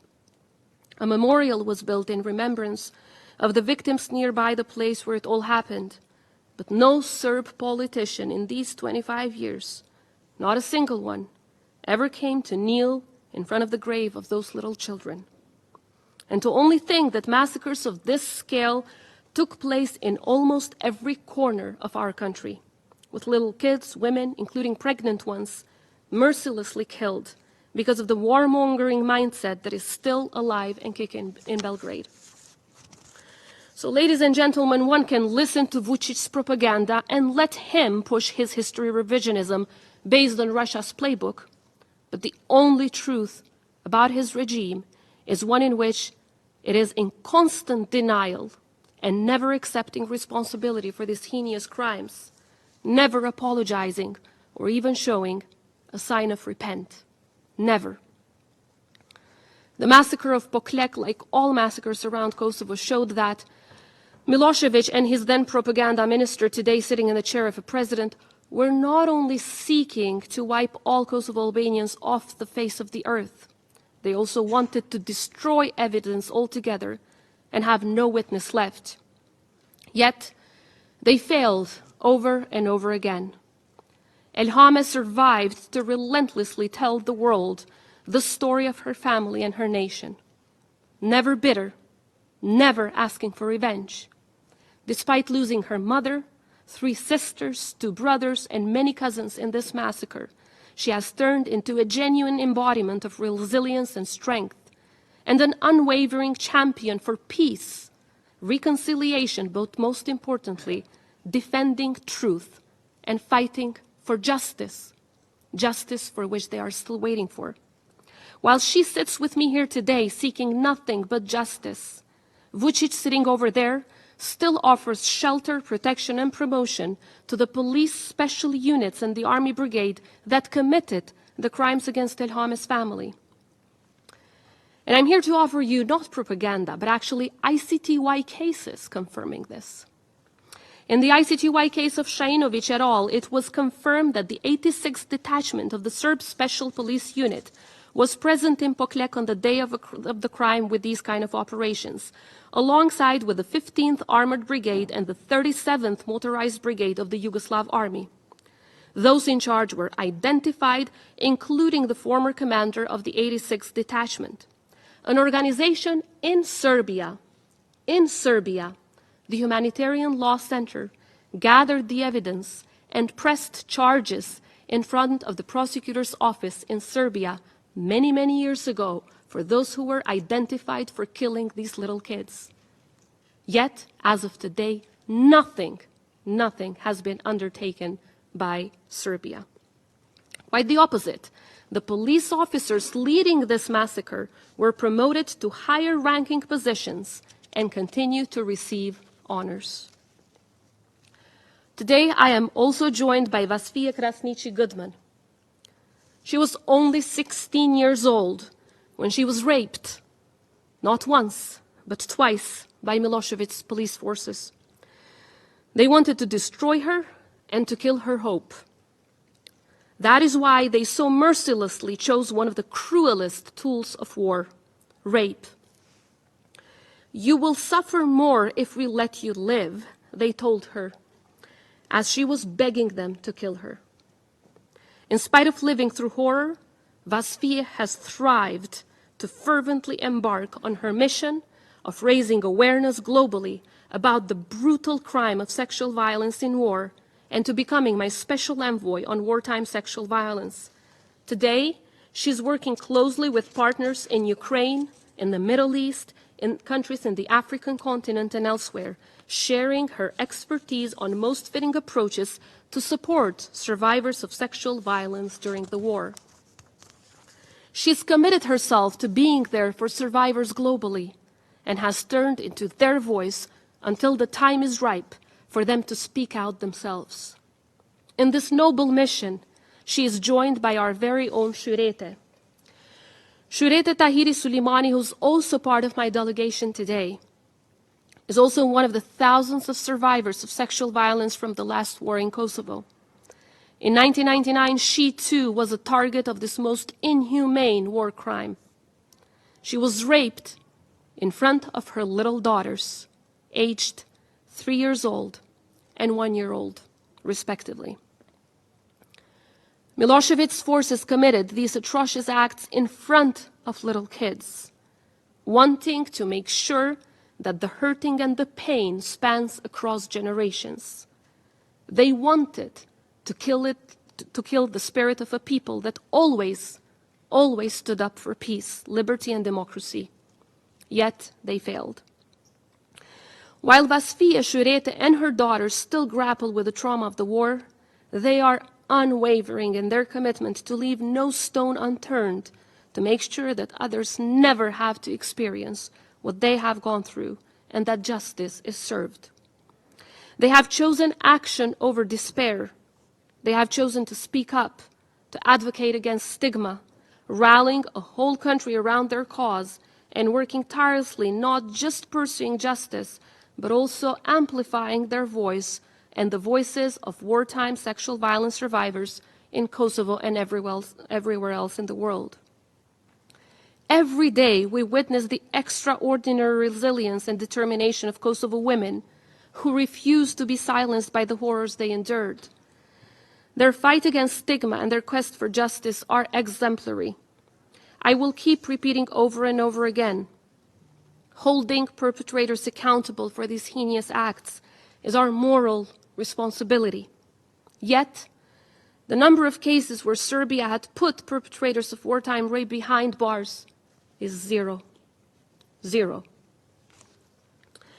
Because of this despicable war, in almost every corner of my country, you will still face the many shades of the aftermath of the war. I am also humbled to be joined today by Fahriye Hoti. In Krusha, the village where Fahriye lives to this day, together with her children, almost all the men were killed mercilessly, and all the children grew up without their fathers. Some still remaining forcibly disappeared, including Fahriye's husband. Overall, more than 1,600 persons from all around Kosovo are still forcibly disappeared in massive graves in Serbia. Despite agreeing to open the archive through an agreement reached in Brussels, Vučić constantly rejects to implement it. The forcible disappearance of our citizens, many of whom were children, represents one of the most monstrous crimes of the Milosevic genocidal regime. Therefore, once again, we demand their return and continue to work with resolve to pursue justice. This pursuit is not simply about finding answers. It's about affirming our commitment to human dignity and to ensuring that such atrocities are never repeated. Despite facing unimaginable loss, Fahriye never surrendered. She transformed her grief into action while turning her pain into unwavering determination. Today, she leads Cooperativa Krusha, a business that not only revived her village's economy, but became a powerhouse for its renowned products across Europe and the United States. Most importantly, she became a symbol of hope and empowerment for women in her Krusha, in all of Kosovo, and across the world. What Milosevic and his propaganda minister Vučić wanted was a people that was scarred and broken. What they got is a people who are resilient, compassionate, and unwavering in their ambition to make never again a reality and not just a slogan, while putting the pursuit for justice center stage. What they got is a people that never seeks revenge, but will never give up on justice. Ladies and gentlemen, 25 years ago, nations around the world faced a critical decision: to choose between supporting a genocidal regime or stand with the victims of that regime. The people of Kosovo will forever remain grateful that you chose humanity over repression. You chose the right side of history committed to act before it was too late. It was, unfortunately, already too late in Srebrenica, where over 8,000 men and boys were ruthlessly killed with the sole intention of exterminating them, a genocide in the heart of Europe. We may not be a member of the United Nations yet, but we wholeheartedly support the resolution on Srebrenica genocide. Defending the truth, fighting history revisionism, and rejecting genocide denial is the only way towards long-lasting peace and reconciliation. While it unfortunately took the world 29 years to agree on a Srebrenica Genocide Commemoration Day, and many of the mothers of Srebrenica have not lived to watch you while you vote on May 2nd, it is the hope of the women standing with me today, and the hope of the people of Kosovo who went through the horrors of the Milosevic regime, that we will live through the day when you will all agree to fight for justice for all of the victims of Kosovo.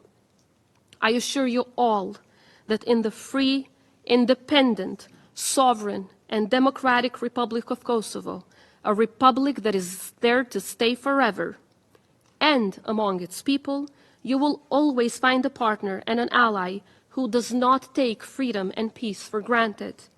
Our story is far from over, and much of our potential is yet to be fulfilled. But our future is bright. I am confident that one day we will join you at this table, becoming part of the family of nations that currently makes up the United Nations. And as we make great strides forward, I want to reassure you that no attempt by Serbia to deny war crimes or revise history will ever succeed as long as we have a voice. Thank you.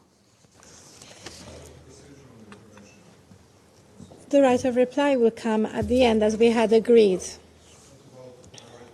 Oh, my goodness. I pass the floor to President Vučić. Please keep it short. It's not about replying to everything that was said. It's about something that happened for the first time in his body.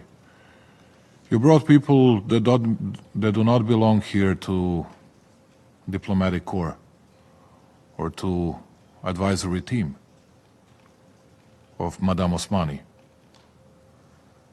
It is a sort of political theater and a setup for Serbian delegation. And what we were listening to, I was fully focused on a report made by Karolina Zijade. And what we've been listening so far, it was like a war trial process against Serbs for something that happened 25 years ago. Not a single word about the report. Nothing about last 6 months. Why didn't you inform us who was going to be a member of each delegation? Do you really believe that there were no raped Serbian women in Kosovo during that period? I can show you, but there is one person that I couldn't bring here as a part of my delegation. That's Marica Mirić from Bijelo Polje, from Kosovo. That woman, at that period of time, was raped several times and then slaughtered. But that was not the topic of our today's meeting. That's the real issue. Please next time inform us, at least as a founder of the United Nations, that some citizens that will be present at this session will bring more people to put the blame on the other side, because we are here to discuss the report and the possible consequences of political activities and everything else. And just to ask you one question, because you heard that a few days ago Serbia presented Irani drones somewhere in Serbia. Just for all of you to hear the truth, to hear what is really going on. I have never seen, and no one in Serbia has ever seen, any single Irani drone. It has never happened in our This can country. be addressed in your right of reply. Thank you, President Vučić. And with regards to the delegation from Kosovo, we have nothing to do with it. This is UN protocol that does accreditation. Just as we do not know the names of your delegation who is accredited here. I now pass the floor to Ms. Osmani, and please we must maintain the respect of this council and keep brief.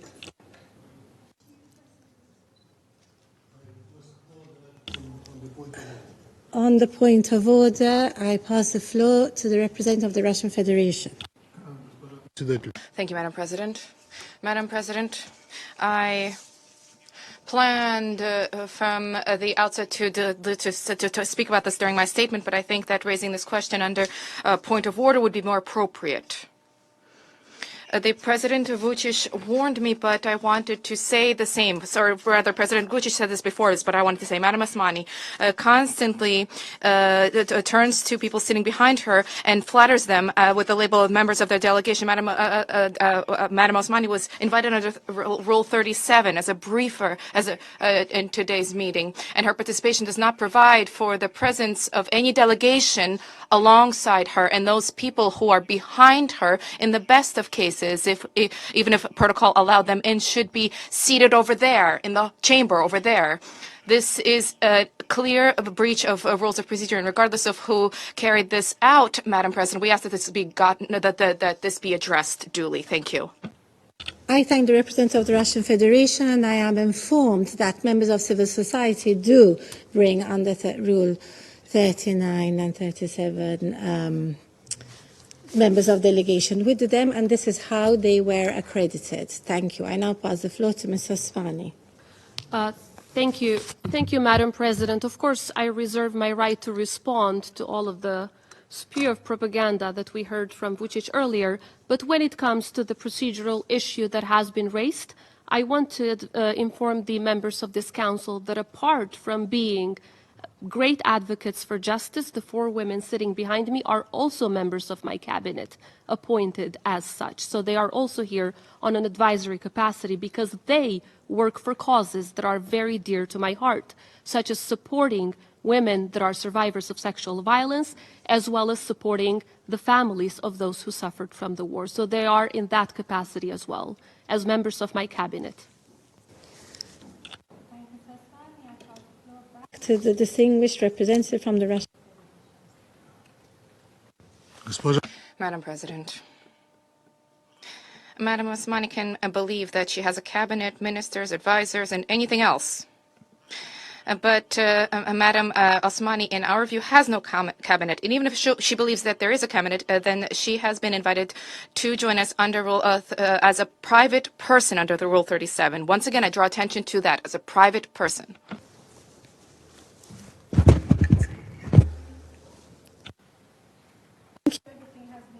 I now give the floor to those council members who wish to make statements. I give the floor to the representative of the United States. Thank you, Madam President. And thank you, Special Representative Ziade, for your briefing. We also welcome President Vučić and President Osmani to today's briefing. Madam President, the United States shares the aspiration of all countries in the Western Balkans, including Kosovo and Serbia, to build greater regional economic integration, foster regional stability, democracy, and multi-ethnic societies, and to enshrine the rule of law. We will continue to work closely with our partners in the region, European partners through the EU-facilitated dialogue, NATO, OSCE, and others. When we look at the history of the region in recent years, we see enormous progress, but we also continue to see, far too often, uncoordinated or escalatory actions on the part of both Serbia and Kosovo that delays progress. It has now been 7 months since the Serb paramilitary attack on the Kosovo police near Banska Monastery in northern Kosovo. Serbia has made no meaningful progress in holding accountable those involved, including the self-proclaimed leader of the attack, Milan Radojcic. We urge full accountability in accordance with the rule of law. It is critical that Serbia work with KFOR to prevent another attack like the one on September 24 from happening again.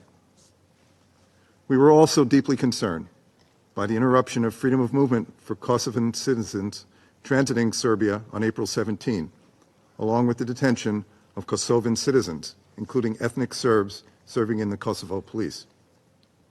This action was a violation of past agreements on freedom of movement and a form of intimidation of Kosovan Serbs participating in Kosovo civic life. We also remain concerned over recent uncoordinated actions taken by the government of Kosovo, including its enforcement of the Central Bank of Kosovo's amended regulation on cash operations, which are inconsistent with Kosovo's commitment to work through the EU-facilitated dialogue. These actions affect the welfare of vulnerable and non-majority communities and undermine the path to normalization between Kosovo and Serbia. We urge both parties to take concrete steps forward through the EU-facilitated dialogue on all their commitments, including finding a solution to the currency issue and progress towards the establishment of the Association of Serb-Majority Municipalities. The dialogue is the agreed and only path for normalization between Serbia and Kosovo and progress towards membership in European institutions. Madam President, consistent with its legal requirements, Kosovo held a mayoral recall vote yesterday in the 4 municipalities in the north of Kosovo. We understand from the Central Election Commission that there was extremely low voter turnout.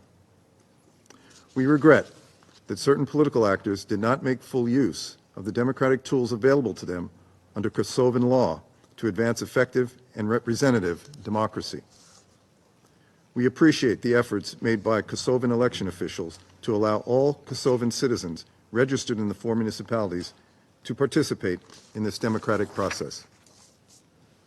We note there is no decision by the voters to recall the elected mayors and that they remain in place under Kosovo's legal framework.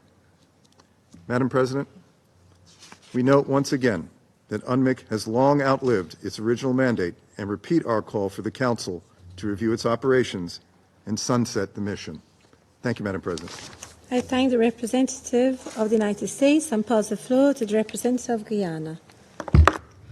Thank you, Madam President, and I thank SRSG Caroline Ziade for her briefing and welcome the presence of Their Excellencies, the Presidents of Serbia and Kosovo at today's meeting. Guyana acknowledges and supports the important work of the United Nations Interim Administration Mission in Kosovo, UNMIC, in the promotion of peace, security, stability, and respect for human rights in Kosovo. We believe that the mission's objectives to promote inter-community trust building, to support human rights and the rule of law, and to support progress towards the normalization of relations between Belgrade and Pristina remain critically important. We also acknowledge the critical assistance provided by the wider UN system to UNMIC in the execution of its mandate. The collaboration of a wide spectrum of UN agencies, including UNODC, UNDP, UNOPS, UN Women, and IOM, among others, with Kosovo's government and civil society, are essential to building a stable state and in contributing to securing a lasting peace. We express our concern regarding the instances of interference with the premises and assets of UNMIC, including vandalism of the mission's offices.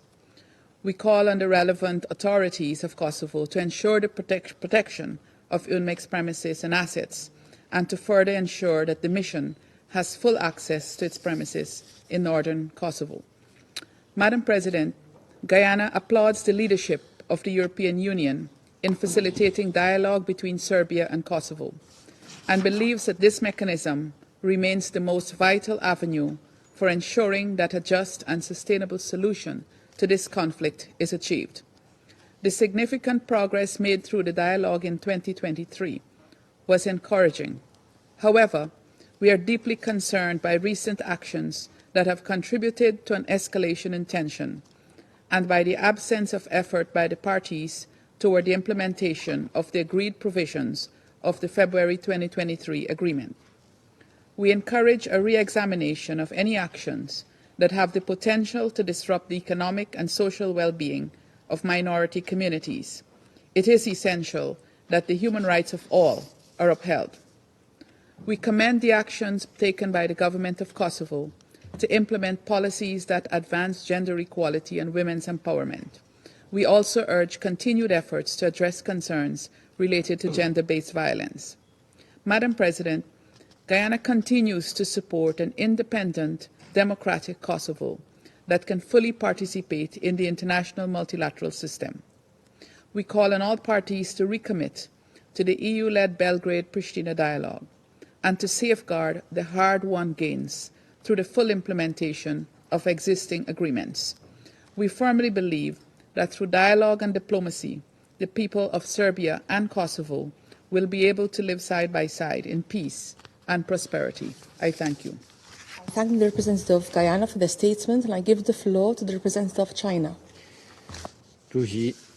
President, I welcome the presence of His Excellency Mr. Vučić, President of Serbia, at today's meeting. I listened attentively to the briefing provided by Special Representative Ziad.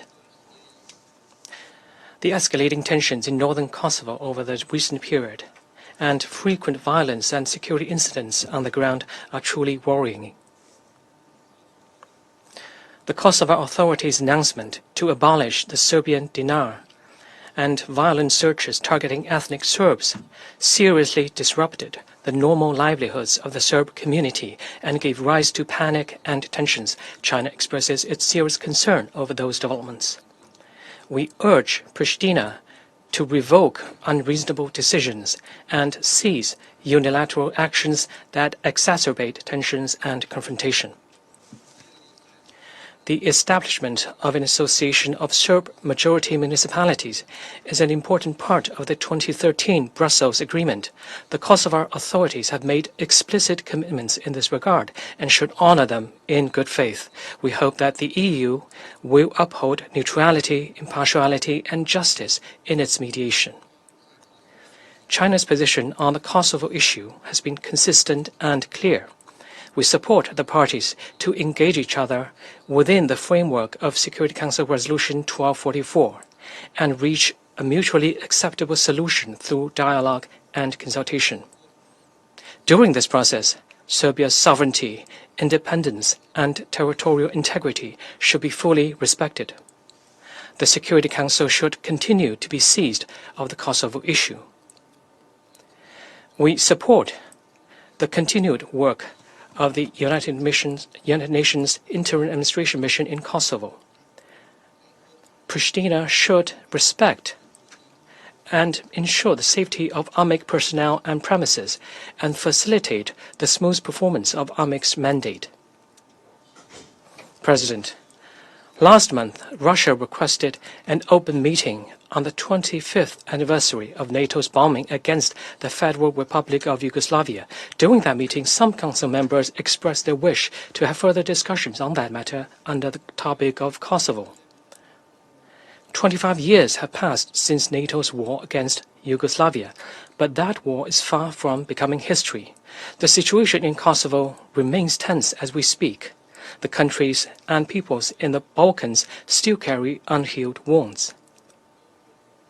Europe is still affected by war and deeply mired in security woes. Wars have been waged in the name of human rights and humanitarianism against sovereign countries. The UN Charter and international law have been repeatedly violated. The warnings and lessons from that war 25 years ago remain sobering. First, disputes between countries should be resolved through peaceful means such as negotiation and consultation. The reflex use or threat of force should be opposed at all times.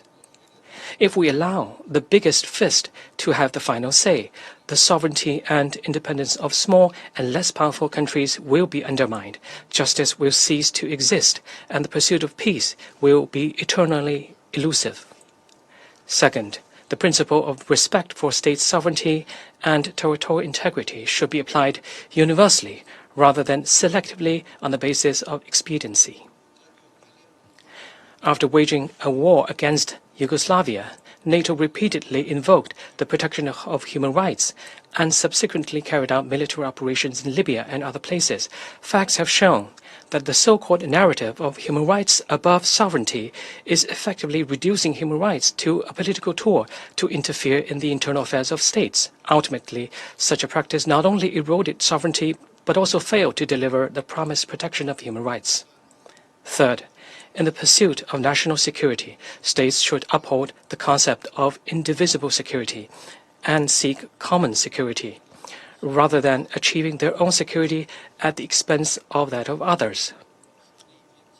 Embracing and implementing a common, comprehensive, cooperative, and sustainable security concept represents a long-term approach to tackling global security challenges. Fourth, ethnic and communal issues in a country should be properly resolved by the government and people of that country through their own efforts within legal framework, and should not be used as an excuse for external interference. Most countries in the world are multi-ethnic. Any communal tensions and fault lines should be resolved organically through intercommunal dialogue, exchange, interaction, and integration. The coexistence of multiple communities in Kosovo is shaped by history. Achieving tolerance, reconciliation, and harmonious coexistence among all ethnic groups in Kosovo serves the long-term and fundamental interests of all parties. We hope that all parties can draw lessons from history, reflect on themselves, contribute more to the maintenance of peace and security, and prevent a relapse into conflict in Kosovo and the wider Balkans. China remains committed to working with all parties to make sustained efforts to promote the peaceful coexistence of the two communities and the political settlement of relevant issues in Kosovo. Thank you, President. I thank the representative of China for their statement, and I give the floor to the representative of Ecuador. Gracias, señora Presidenta. Thank you, Madam President. We are grateful to Special Representative Ziadeh for her detailed briefing. We welcome the presence among us of the President of the Republic of Serbia, His Excellency Mr. Vučić, and we also recognize the presence of Ms. Osmani. Ecuador reiterates the importance of a constructive and good faith dialogue between Pristina and Belgrade. The EU-facilitated dialogue provides a forum for addressing delicate political issues affecting the communities. Ecuador encourages all parties to commit constructively to this process and to the full and effective implementation of agreements reached to date. The recent Secretary General's report shows the fragile nature of the security situation in the north. We reiterate our condemnation of any act of violence which would endanger peace and security in the region, and we encourage all parties to show utmost responsibility and to avoid actions or rhetoric which might reverse progress achieved so far. Human rights and the rule of law must be respected, ensuring the protection of all communities. Ecuador calls for account to be taken of the legitimate concerns expressed regarding regulations on cash transactions and their impact on the economic and social rights of the non-majority communities. Similarly, the right to freedom of expression and freedom of the media must be guaranteed, avoiding any action which may undermine these fundamental rights. We further reiterate the importance of Resolution 1244 inter alia within the framework of respect for UN property. All UN facilities must be fully respected. We echo the Secretary General's appeal to the competent authorities to provide support to UNMIC to recover full access and unfettered access to their premises in the north of Kosovo. Moreover, we welcome the holding of the first meeting of the Working Group on Missing Persons since 2021, which took place on the 31st of January. We hope that both parties will remain committed to making progress on this crucial issue in line with the Declaration on Missing Persons. Madam President, Ecuador welcomes the efforts of UNMIC to prioritize trust building between the communities and an improvement in social cohesion. We recognize the role of the mission and the various international partners in efforts to reduce tensions and promote peace. I would be remiss if I did not make say a particular word of praise for the Special Representative Ziadeh. Her role exemplifies the importance of gender-based leadership in resolving conflicts and building peace. This encourages us to promote the inclusion of women at all levels of the peace process, ensuring that their views and their experiences will enrich and guide our actions towards finding more just and sustainable solutions. Ecuador remains committed to this support to the initiatives that will promote peace, security, and sustainable development in the region. Thank you. I thank the representative of Ecuador for their statement, and I give the floor to the representative of France. Madame la Présidente. Thank you, Madam President. I'd like to thank the Special Representative of the Secretary General for her briefing, and I welcome among us the presence of the President of Serbia and President of Kosovo. Progress towards normalization in relations between Serbia and Kosovo is urgently needed. This will ensure stability in the region and is an unavoidable condition for European rapprochement, which both countries have chosen. That is the purpose of the Brussels-Ohrid Agreement, which was concluded just over a year ago, the most ambitious agreement to date between the two countries. This is a major success, and we should collectively ensure its full implementation. France will continue to support European mediation to obtain a definitive, comprehensive, and legally binding agreement, and we are committed to ensuring that their commitments are upheld. Each party must play its role. France welcomes actions taken on both sides, constructive commitment by Serbian authorities in this dialogue, facilitated by the EU, at the end of last year, allowed for notable progress on mutual recognition of license plates and on the issue of energy. The implementation by Kosovo and the Dekani Constitutional Court decision are also positive developments. These recent advances are encouraging, but we must go further. The establishment of the Serb Majority Municipalities Association has been expected from the Kosovo authorities for far too long now. The absence of progress on this point remains an obstacle to the effective implementation of the rights of people belonging to the Serb minority and therefore to the European prospects for the country. We hope that irreversible progress will be achieved in line with the aspirations of Kosovo to accede to the Council of Europe, while proper treatment of minorities is at the heart of the mandate of this organization. Moreover, elections must be organized quickly in the north of Kosovo with the active participation of all communities in order to elect new mayors. On this point, France recalls that the recall of elected mayors with only 3% of votes would be the quickest option for restoring representative democracy in the 4 municipalities in the north and will be a gesture towards de-escalation. France, moreover, calls on the two parties quickly to find a solution in the EU-led discussions to go beyond tensions created by the decision of Kosovo authorities on the cash transfers.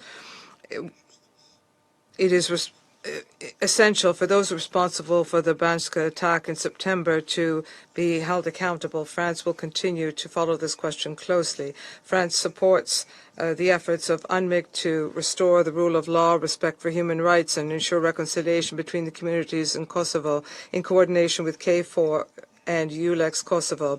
Its mandate is intrinsically linked to normalization of relations between Serbia and Kosovo, and France would welcome an extension of this as long as is necessary. Finally, France calls on the Serb and Kosovar leaders to show their responsibility and to uphold their courageous decisions, their commitment to take courageous decisions. The parties must abstain from any unilateral action which could increase tension. The fait accompli policy is not an acceptable modus operandi. It is only through dialogue and European mediation that the problems which arise can be resolved. Let us recall that the EU was entrusted with this mandate by the UN General Assembly. France reaffirms its support of the prospect for European integration for Serbia and Kosovo. No one can ignore the sovereign will of these two countries for the European choice. There's no alternative either for Serbia or for Kosovo than to arrive at an agreement which will resolve once and for all the dispute between the two countries. Thank you. Representative of France for their statement, and I now give the floor to the representative of Switzerland. Madam President, I wish to thank the Special Representative of the Secretary General and Head of the United Nations Mission in Kosovo for his statement. I welcome Their Excellencies President Vučić and President Osmani, and I take this opportunity to underline the strong human ties that unite Switzerland with their respective countries. The normalization of relations on the basis of strengthened trust is in the interests and to the benefit of the peoples of both Kosovo and Serbia. I wish to take this opportunity to give 3 examples of approaches that we wish to see strengthened.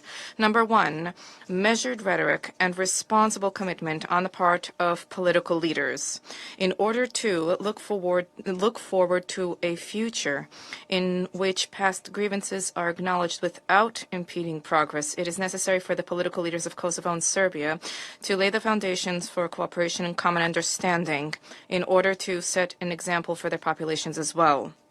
Second, a clear and increased commitment to the EU-facilitated dialogue. The progress achieved on the energy roadmap and license plates shows the concrete results of this format. Outstanding issues, including the consequences of implementing monetary regulations in Kosovo, need to be resolved through this dialogue, taking into account the interests of the communities concerned. In addition, it is necessary to strengthen the legitimacy and the sustainability of solutions in the peace process, including through the increased participation of women in negotiations. Thirdly, concrete progress. More than a year after the promising decisions taken under the Brussels and Ohrid agreements, it is high time to move from commitments on paper to deeds. We call on Serbia to remove any ambiguity about its commitment to the agreements and to refrain from opposing Kosovo's membership in international organizations, and we call on Kosovo to establish without delay the Association of Serb-Majority Municipalities, a commitment it made in 2013. Switzerland is committed to building constructive relations between the parties through practical and discrete measures. For example, since 2015, we have been facilitating meetings to enable direct contact between the representatives of political parties in Kosovo and Serbia. Madam President, both parties share responsibility for reducing tensions. Escalations like the one that occurred in Banjska last autumn need to be avoided at all costs, and the perpetrators need to be brought to justice. We reiterate our appreciation and continued support for KFOR's important work in ensuring a peaceful and secure environment. Turning to yesterday's votes on the dismissal of mayors in northern Kosovo, Switzerland regrets that the Serb community did not participate. We encourage the government of Kosovo to step up its efforts to integrate the Serb minority into society. This brings us back to trust building, both between communities and between parties, as a prerequisite for preserving peace and moving towards peaceful, prosperous, multi-ethnic societies. I wish to add a final approach to this subject with an example drawn from the report.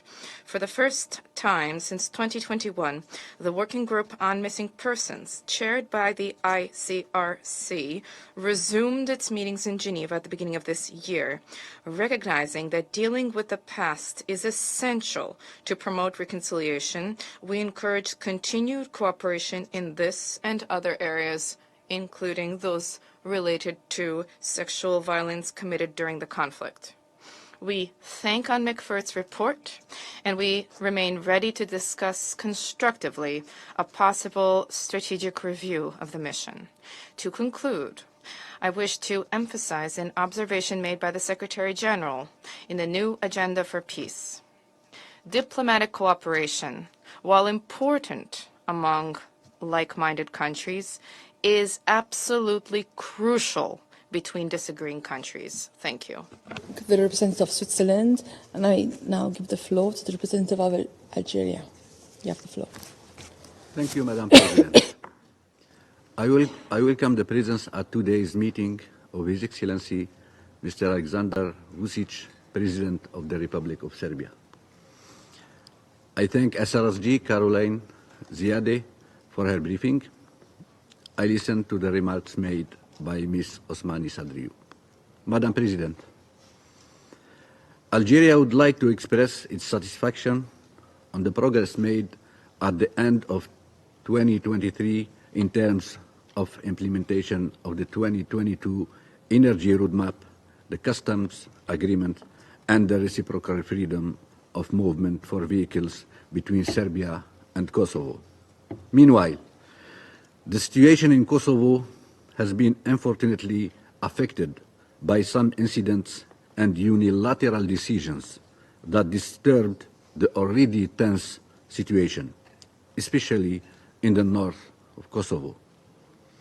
The security incident on 24 September in Banska that led to the tragic loss of life and the unilateral decision about the new currency regulation on cash transactions are source of deep concern. This concern lays mainly on the fact that such unfortunate developments contribute to raise inter-ethnic tensions and impact the safety and security, as well as the economic and social rights, especially of non-majority communities and the most vulnerable people. Against this backdrop, Algeria would like to stress the following. First, it is important to refrain from any action that could lead to escalation and ethnical tensions in Kosovo. Such actions could only undermine the fragile stability in Kosovo and might seriously hinder efforts toward normalization and maintaining peace and security in the region. Second, it is vital to ensure effective representation of Serbs in the local institutions. In this regard, it is of utmost importance to promptly hold early local elections in the 4 northern municipalities of Kosovo, with the participation of the Serb community.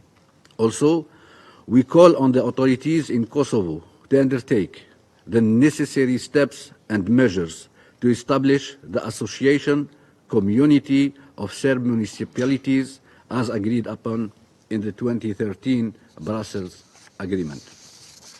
Third, we commend the efforts of the Special Representative of the Secretary General, Ms. Caroline Ziade, and reiterate the vital role of ANMIC in stabilizing the situation on the ground. The work achieved by the mission, especially in terms of trust-building efforts aiming at bridging divides, especially in terms of trust-building efforts aiming at bridging divides across communities is commendable. Fourth, Algeria believes that constructive and genuine dialogue remains the only viable path. We appreciate in this regard the EU-facilitated dialogue aiming at advancing the political process towards a peaceful settlement of this conflict. Finally, Algeria supports all efforts to reach mutually acceptable solution to the issue within the framework of UNSC Resolution 1244 and with full respect of the principles enshrined in the UN Charter. I thank you. I thank the representative of Algeria, and I give the floor to the representative of the Republic of Korea. Thank you, Madam President. I also thank SRSG Ziade for her briefing. My delegation also welcomes His Excellency Mr. Vučić, President of Serbia, and Her Excellency Ms. Osmani Sadriou, President of Kosovo, to the Council. Madam President, the Republic of Korea hopes for reconciliation, peace, and prosperity in the Western Balkans region. which has experienced a turbulent and heartbreaking history in modern times.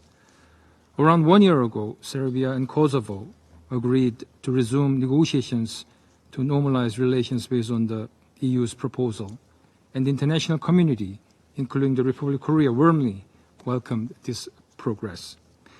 Indeed, we all hoped and expected that last year's agreement would lead to a sustainable resolution of the long-standing confrontation and conflict in the region through the lessening of tensions and the advancement of critical dialogue. However, it is regrettable that discussions to implement the 2023 agreement have not yet made substantive progress.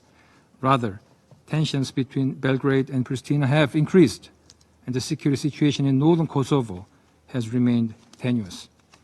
For instance, the attack against Kosovo police, which took place in Banjaska village on 24 September 2023, posed a severe threat to the safety of Kosovo citizens and exacerbated an already deteriorating security environment in northern Kosovo. There must be full accountability for all perpetrators of the attack. In addition, the new regulation of the Kosovo Central Bank on currency transactions constitute a cause for concern in terms of impact. Even if we acknowledge that the regulation is intended to enhance financial stability and transparency in Kosovo, it is expected to have a direct and negative impact on the ability of Serbian residents in Kosovo to lead their daily lives. My delegation believes that the issues should be faithfully discussed further within the framework of the EU-facilitated dialogue in order to reduce negative impacts on vulnerable people. Madam President, the Republic of Korea firmly supports a peaceful resolution of issues related to Kosovo and Serbia through political dialogue and negotiations.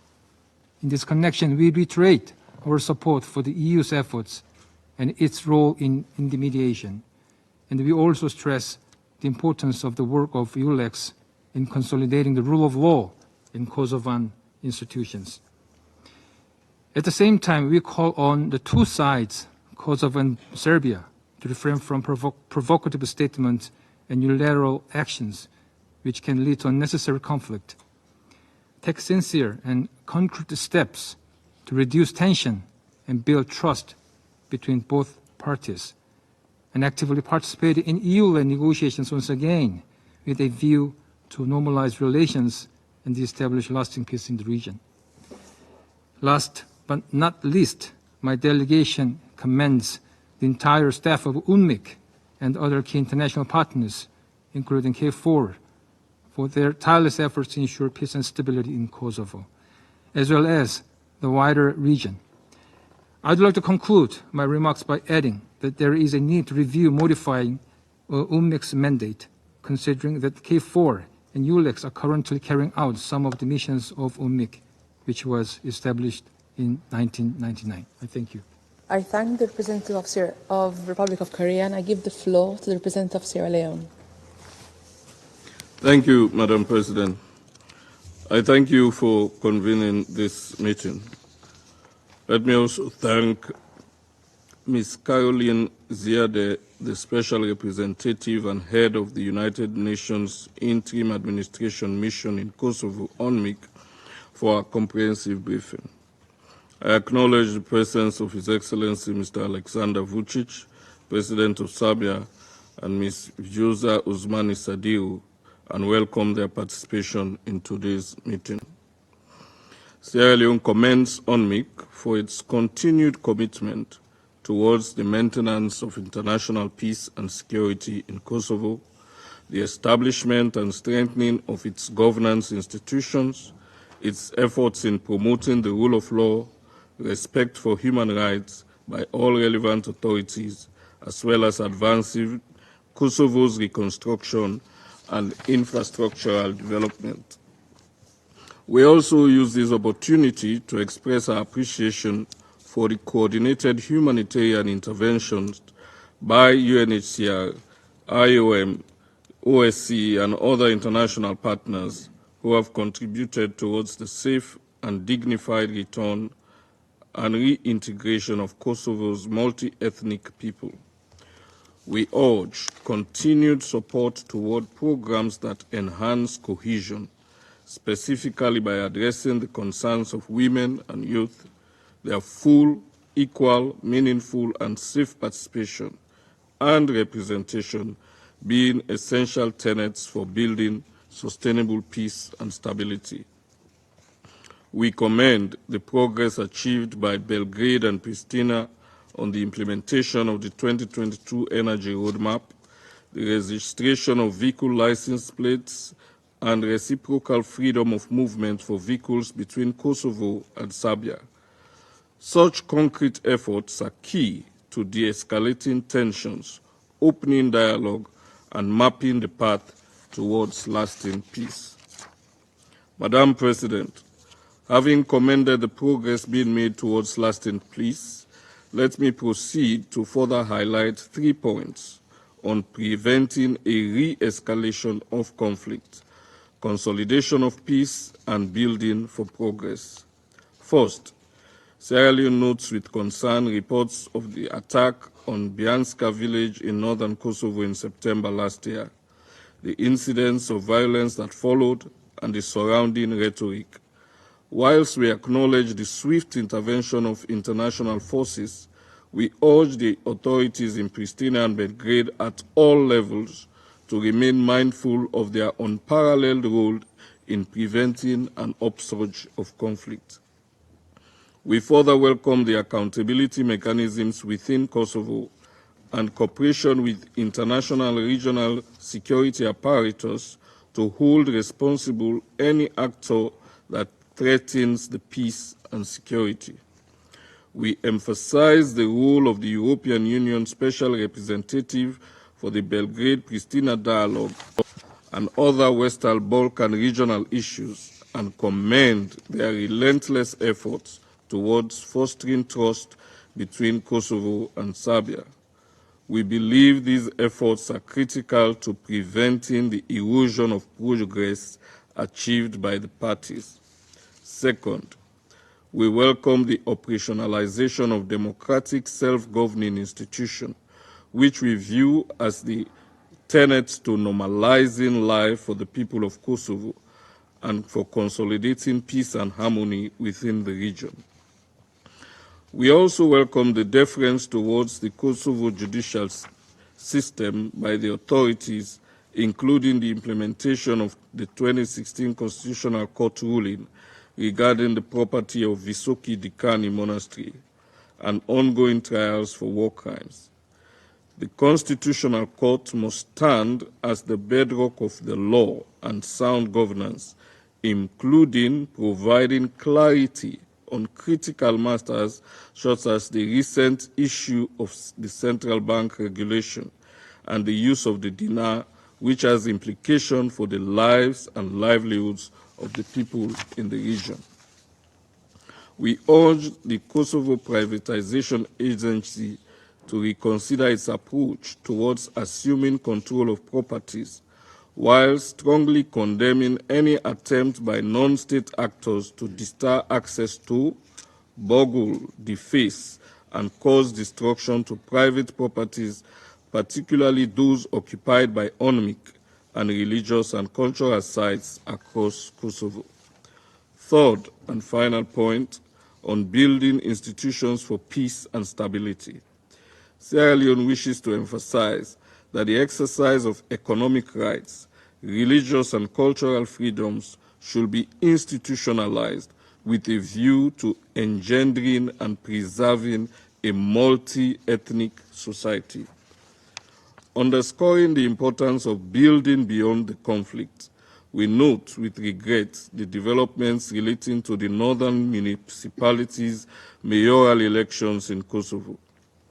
We reiterate our call for the authorities in Belgrade and Pristina to deepen cooperation, particularly with respect to finalizing the establishment of the Association Community of Serbian Majority Municipalities in Kosovo. We commend the work of ONMIC in projects focusing on inter-community, inter-ethnic, and inter-municipal cooperation, as well as on empowering women, youth, persons with disabilities, and children with special needs to actively engage in capacity-building activities. Such programs must be fully integrated into Kosovo's governance structure for sustainability. It is therefore a matter of necessity that Member States continue to support the efforts of various UN entities operating in the region, including the Peace Building Fund, UNDP, UNFPA, UNESCO, and UN Women. Let me conclude, Madam President, by recalling that peace is not the absence of conflict. It requires more efforts. Sierra Leone continues to count on the good offices of the Special Representative of the Secretary General and Head of ONMIC, the European Union facilitated dialogue, and the resilience of the Quint to engage all stakeholders for the normalizations of relations between the parties. I thank you. I thank the representative of Sierra Leone and I give the floor to the representative of Slovenia. Thank you very much. Thank you very much, Madam President. We thank SRSG and Head of UNMIC, Ms. Caroline Ziader, for her briefing. We also want to extend our gratitude to the President of Serbia, Aleksandar Vučić, and the President of Kosovo, Vjosa Osmani Sadriou, for their statements. Madam President, there is a lot of pain and too much unhealed wounds in Kosovo, in both communities, Albanian and Serb. Therefore, in order to understand the challenges that Kosovo and the region are facing today and assess the progress made, one needs to reflect on a starting point 25 years ago. Yes, 25 years have passed since the conflict in Kosovo ended with NATO intervention. The alliance acted out of need to stop the killing of civilians, and it led to the adoption of the resolution 1244 by this Council. Next Sunday, Kosovo will remember 25 years of the most horrific mass killing during the conflict. In Međa, a village in Kosovo, around 300 men and boys were taken out of the refugee convoy and executed. Many more lives were shattered that day. I met grieving widows and mothers, and some are still waiting for the remains of their loved ones. I visited Krušamade, the village of war widows, and I recognize Ms. Hoti today in the audience. In the village, all males aged 13 and older, more than 100 of them, were killed. Last month, as President Vučić mentioned it, was 20 years since violent unrest against Serbs, their property and religious sites happened across Kosovo.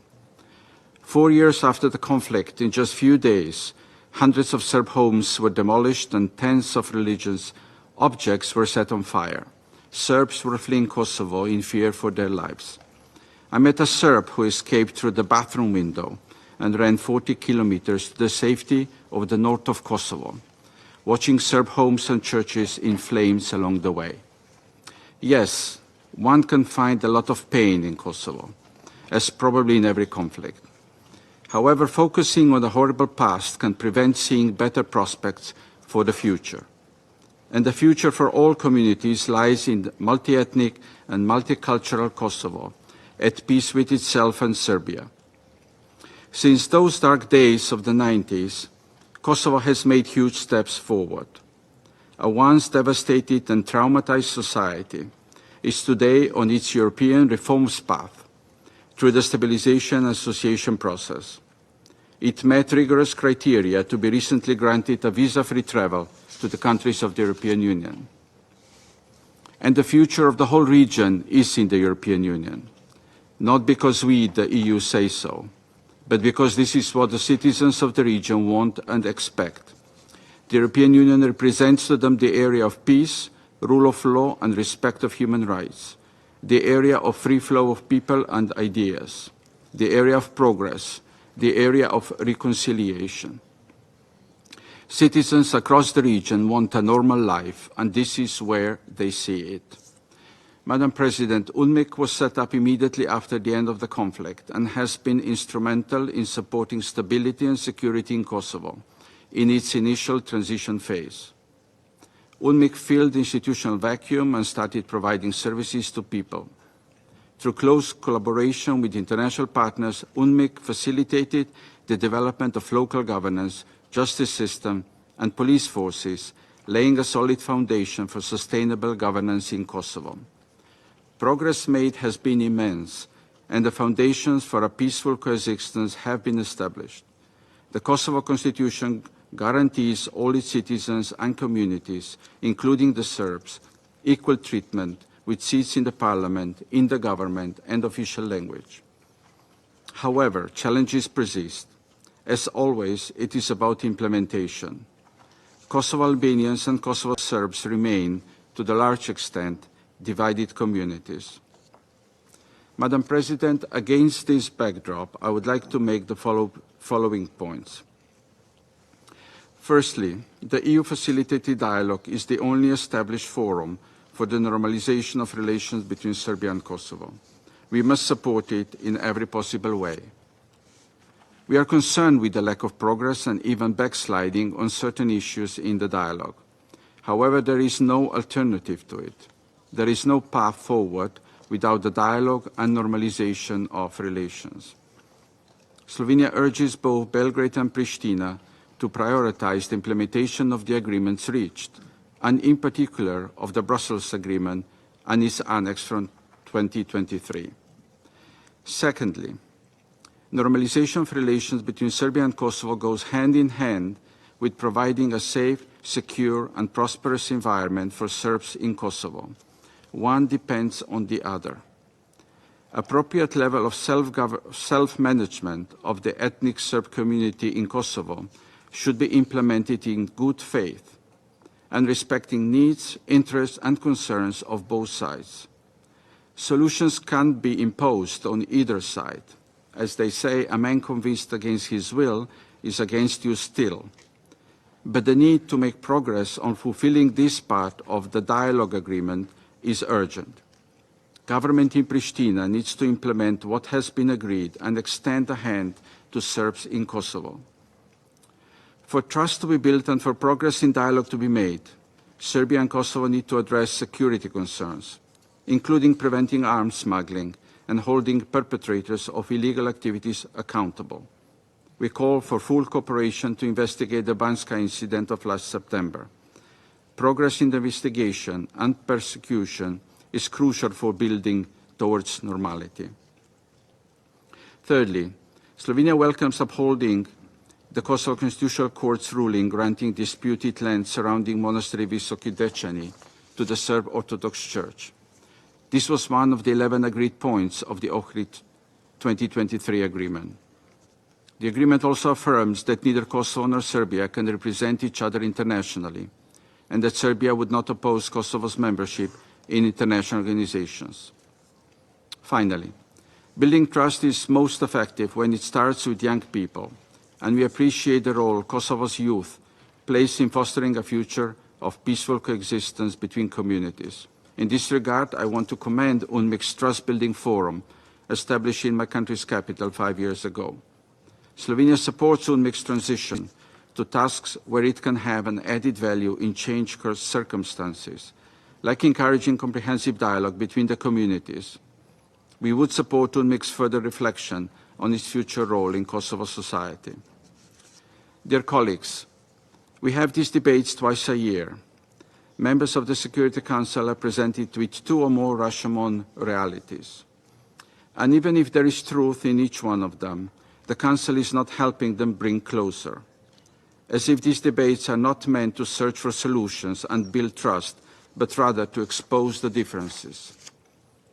What we believe that the Council should do, and what we would like to hear from both parties, is that there is no other way but to accept each other's reality and live with each other and next to each other. That both sides increase efforts to make Kosovo a home for both communities. that leaders of both sides put interests, well-being and prosperity of their citizens first, especially for the Serbs in the north.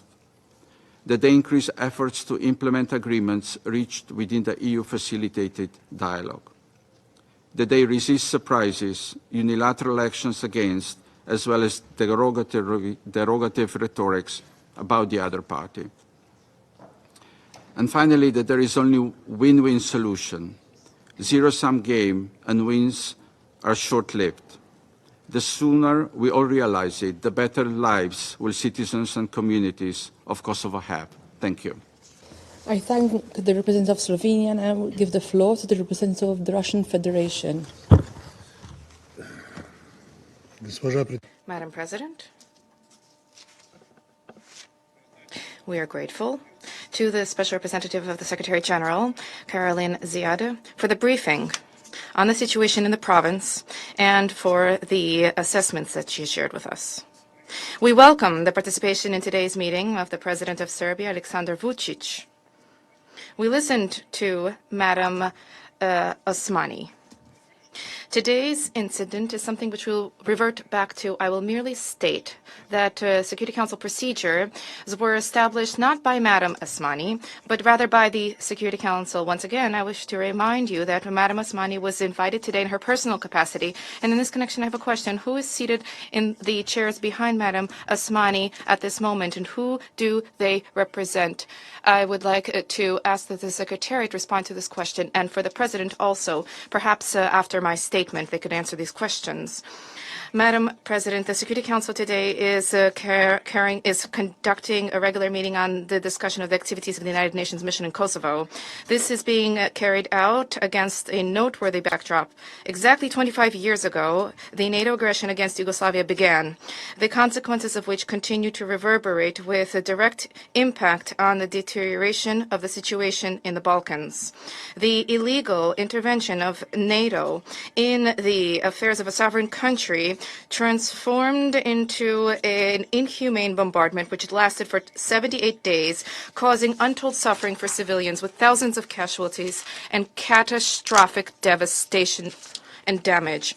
On these days, in 1999, the bombardments were carried out. There were bombings on almost every single day. On the 21st of April, an attack hit the refugee camp in Maya. On the 22nd of April, government buildings and civilian infrastructure was destroyed. On the 23rd of April, attacks hit a radio and television building in Serbia. On buildings in Serbia, and on the 27th, there was an egregious, on the 7th of May, there was the egregious incident which occurred, the attack against the People's Republic of China embassy, which is located in Belgrade. We hope that the journalists covering today's meeting will recall those tragic events which could have been avoided had the United States and allies not trampled upon international law. The NATO aggression against Yugoslavia was an egregious violation of the core principles and purposes of the United Nations Charter, the Helsinki Final Act of the OSCE, as well as the norms and the principles of international humanitarian law. The authority of the Security Council of the United Nations was undermined, and the Security Council, which had never approved NATO's actions. This aggression became a watershed in global history and gave rise to the spirit of confrontation in international relations, which had not emerged at that time since the end of the Cold War. And this is specifically what we proposed that the Security Council discuss back in March, discussing not some kind of a historically long forgotten event, contrary to what some said here, but rather to discuss this as a situation, the consequences of which have still not yet been surpassed, the lessons of which have not been duly drawn or learned. However, Western members of the Security Council twice requested a procedural vote to prevent the conduct of that meeting. As it is now clear, this was done not just as a result of their cravenly, cowardly positions, but not just a desire to to sweep the crimes of those years under the rug, but with the aim of concealing the genuine intent regarding Belgrade and the Serb people. And this is a situation which logically is a part of the US and EU policy of pressure on Serbia. Serbia, which is one of the few European states which is not shying away from conducting an independent policy and upholding its own interests. Nor can we fail to note that in the context of the Security Council meeting, which was not held on the NATO aggression against Yugoslavia, we saw the clear manifest hypocrisy of our French and U.S. colleagues. Having voted against the discussion of the consequences of the 25th anniversary of the NATO crimes, they insisted to us that the Security Council allegedly should not discuss historic dates. They alleged apparently that the past should not be stirred up, that time should not be spent on this. However, just not even a few weeks passed before the General Assembly, with their direct participation, pushed through a draft resolution on Srebrenica, dedicated to events that were even older. It is noteworthy that taking the helm of a new crusade is something which Germany took pains to achieve. Germany, a country which in the 20th century perpetrated the largest genocide in all of human history, in which most actively participated in the bombing and the destruction of Yugoslavia. It is worth recalling that specifically for the bombardment of Sarajevo, the German Air Force carried out its first combat sorties after 1945. Just think about that. Madam President, the situation in Kosovo and the region on the whole is of great concern to us. The situation continues to deteriorate. The gravity of the situation in the province is attested to by the participation in today's meeting by the President of Serbia. It is becoming increasingly difficult for the collective West to conceal the blatant, systemic, ethnically motivated violence by the provisional bodies of self-governance in Pristina. The so-called Prime Minister, Albin Kurti, effectively is openly seeking to achieve the mass exodus of the non-Albanian population. In half a year, only 84 refugees from the 200,000 who left were able to return from the national minorities because it is simply unsafe there for the Serbs, regardless of attempts at obfuscation by their Western sponsors. Pristina, time and again, is thwarting dialogue with Belgrade, is making it clear that it intends to continue to do so until Serbia recognizes Kosovo's quasi-statehood. This is a guileless practice which is fully supported by the U.S. and the EU, who are demanding that Belgrade carry out a de facto recognition of Kosovo. They are disregarding the core Brussels Agreement of 2013 to 2015. They are imposing oral agreements from February-March to 2023, which were not signed by anybody, hypocritically calling them legally binding. Just today, during today's meeting, this was mentioned. Instead of good faith mediation, the European Union took the side of Kurti, and thereby bearing direct responsibility for the devastating consequences of its policy. Washington and Brussels are supplanting Security Council Resolution 1254 with patently impracticable schemes with a single aim, namely to amputate the southern province from Serbia. And the United Kingdom is playing its game here. It has thrust forward the idea of using the Belfast Agreement dating 1998 as a model for resolving the Kosovo question. Apparently, Belgrade could assume the role of Dublin vis-à-vis the Northern Irish Catholics. It is proposed that the Serbs not only resign themselves to the sovereignty of the province, but that they also become guarantors for integrating fellow Kosovo tribesmen in Pristina system of governance. There's been no progress in establishment of the ASMM. The Western countries, in violation of the Brussels agreements, have tailored their draft of the charter for the ASMM to reflect the request of the Kosovars. Competencies have been hollowed out.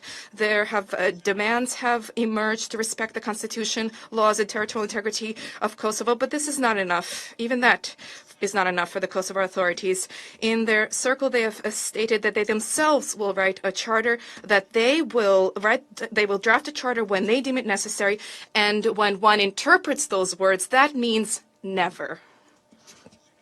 In the Serb-populated northern province, in the Serb-populated north of Kosovo, a special police force of ethnic Albanians has been deployed to advance its needs. The residents are being stripped of land and other poverty cover for the rampant lawlessness was provided by the fictional Albanian mayors who usurped power following the pseudo-elections in 2023.